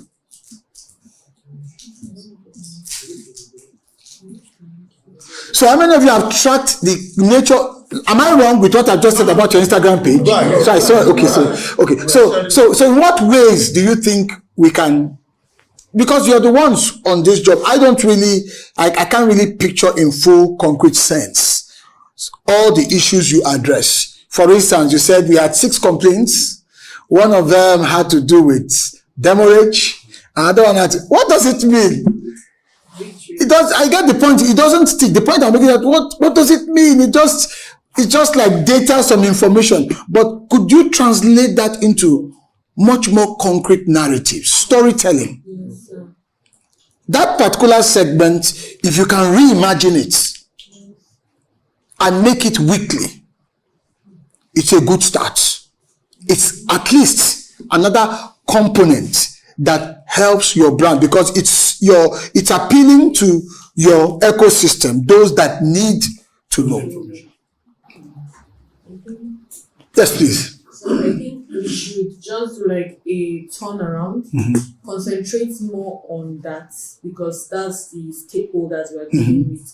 Then I think the other activities, you can now make them like more of tidbits. Okay, the ES executive visited this. They will now tell that less time, and then concentrate more on that instead of giving the personality story of the ES. I think the stakeholders' interactions should be more like our focus. Absolutely. Because they are the ones that will now sell us out. Absolutely. They will sell us out. They are the ones that will interact more and say, we're able to deal with this. So if they are able to deal with this, that means I can take my complaint. If they are able to settle out these people, that means I too can. So it shouldn't be just that tidbit small session. It should be more time should be dedicated to it. I think, so let me just give you this story we had in Kaduna. There was this black eye beans issues that we had from Kaduna to Dubai. You understand? It was a lengthy negotiation. But the good thing about it, even though it wasn't given prominence, is that at the end of the day, they was able to reach a compromise that Shippers Council stepped in, and then they was able to negotiate it. So for me, that was like a victory. Victory, yes. You understand that if we sell it out, people will know that yes, okay, we are working. If they can sort out this, they can sort out other. Absolutely. Just more time for this. Your wins. Yes. Put out your wins out there. And have more confidence in you too. Yes. The more wins you put out there, the more it strengthens your brand. Nigerian Shippers Council. This is a council designed, put in place by law to protect the shipper. And it does that through regulating economic activities within the port system. That could work, and it's something that you should figure out a way to put across. Yes, please. Please. There was a time in one of our TV programs that we had a stakeholder whose issue was resolved at the complaints unit. And given his remarks, he said, when you have an issue come to Shippers Council, they will always be there to help you. You're even praising Shippers Council for not collecting the dams. So I remember that week after the program was aired, because we used it in Article 70. After the program was aired, the ADPR, that's our head, brought it to our knowledge that I don't know if it is a TV station that was saying that it's an advert, and that's an advert. So we'll have. Hold on. Yes, sir. How dare they? You've paid for your airtime. There's no way. How dare they? It's not even done. It's not even done. Okay. We have to obtain a certificate for advertisement before we put anything like advertisement.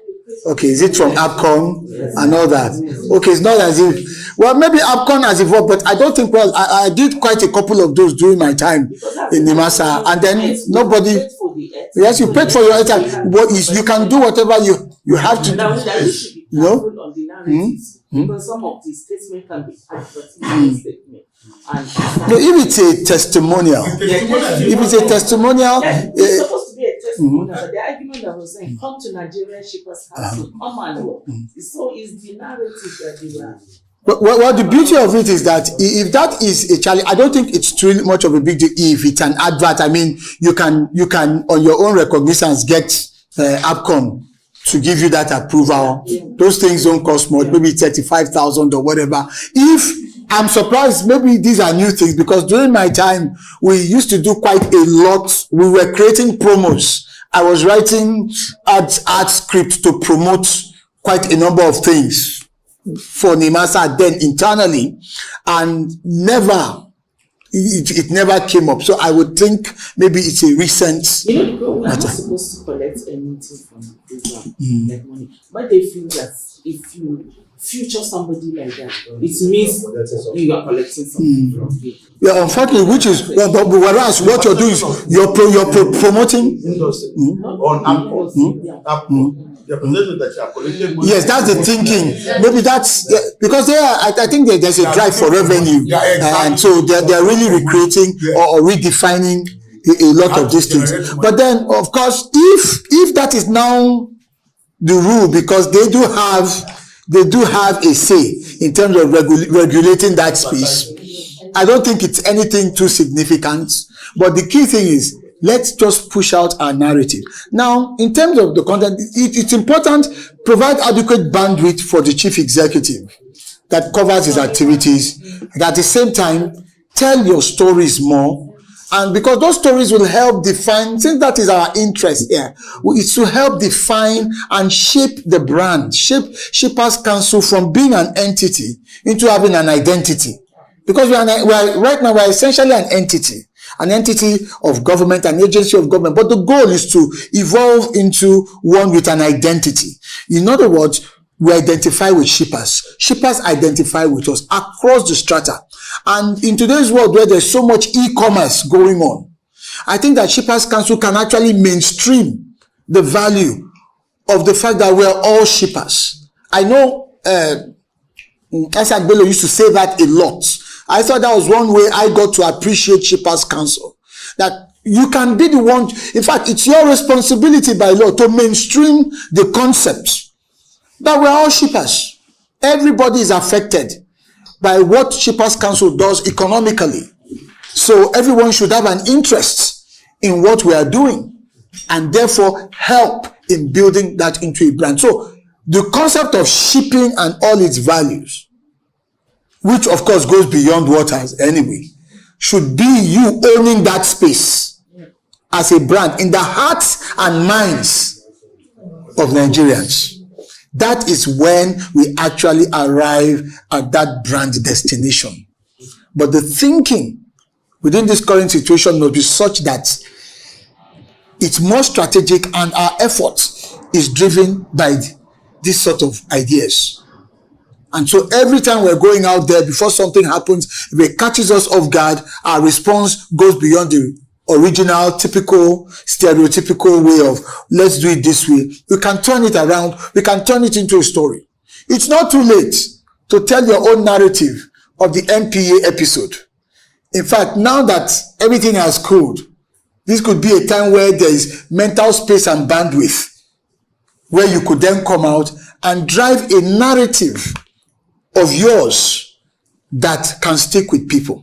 And then keep in mind that because the world has become so discontinuous, you are an organization of government, an agency of government that is built to function as an incumbent. You know the concept of incumbency, which is very traditional and which is, you can predict, so to speak, because you're comfortable, you're in charge, you determine things. But you must now begin to think with some sense of insurgency. Why does insurgency last? Why is it such a challenge militarily? It's because traditional armies fight based on traditional principles. Insurgents don't have any rules. They redraw the map. They take the battles to places which is non-conventional. They pop up here and there. So you need, and I'm going to, head of here, I'm going to appeal to you, Ma, to encourage a little bit of insurgent thinking, not in the sense of irreverence, but out of thinking out of the box to do some things. With social media, and you have a TV program, a TV platform, you can reimagine the TV program. When I got into the master, one of the things I tried to do was, why can't I have interviews on a boat? My first set of interviews were on our vessels. I realized that a lot of people in the master had hardly gone out to the waters. There were so many things I imagined, just that my schedule, my plate was so full. I thought of ideas where if people come to visit us, they should live with fresh fish. Because it's maritime. Do you know the PR that will do? That what we're giving our guests is fresh fish, picked out of maybe somewhere in a, or what have you. It's just, we're giving you the maritime experience. You see, let me tell you, that will make news faster. That will trend more on social media. quicker. We have to think out of the box. Why? That is solidifying your brand, giving the right picture. Oh, these are shippers. These are, so everybody is into shipping. Those are the kinds of stories. Sometimes we used to think that, are you crazy? What? I said, look, you need a bit of this insurgent thinking, because this is a government establishment. The space is pretty much established in nature. But if you're going to break out a little bit, you need some doses of this once in a while. So it's to really challenge that thing. And I think that's, for me, is the major argument I bring to you today. To say, as public relations people, we must be very strategic. We must shift the paradigm. Because aren't you tired of people just ambushing you every now and then over issues, especially bad actors? Sometimes it could be somebody who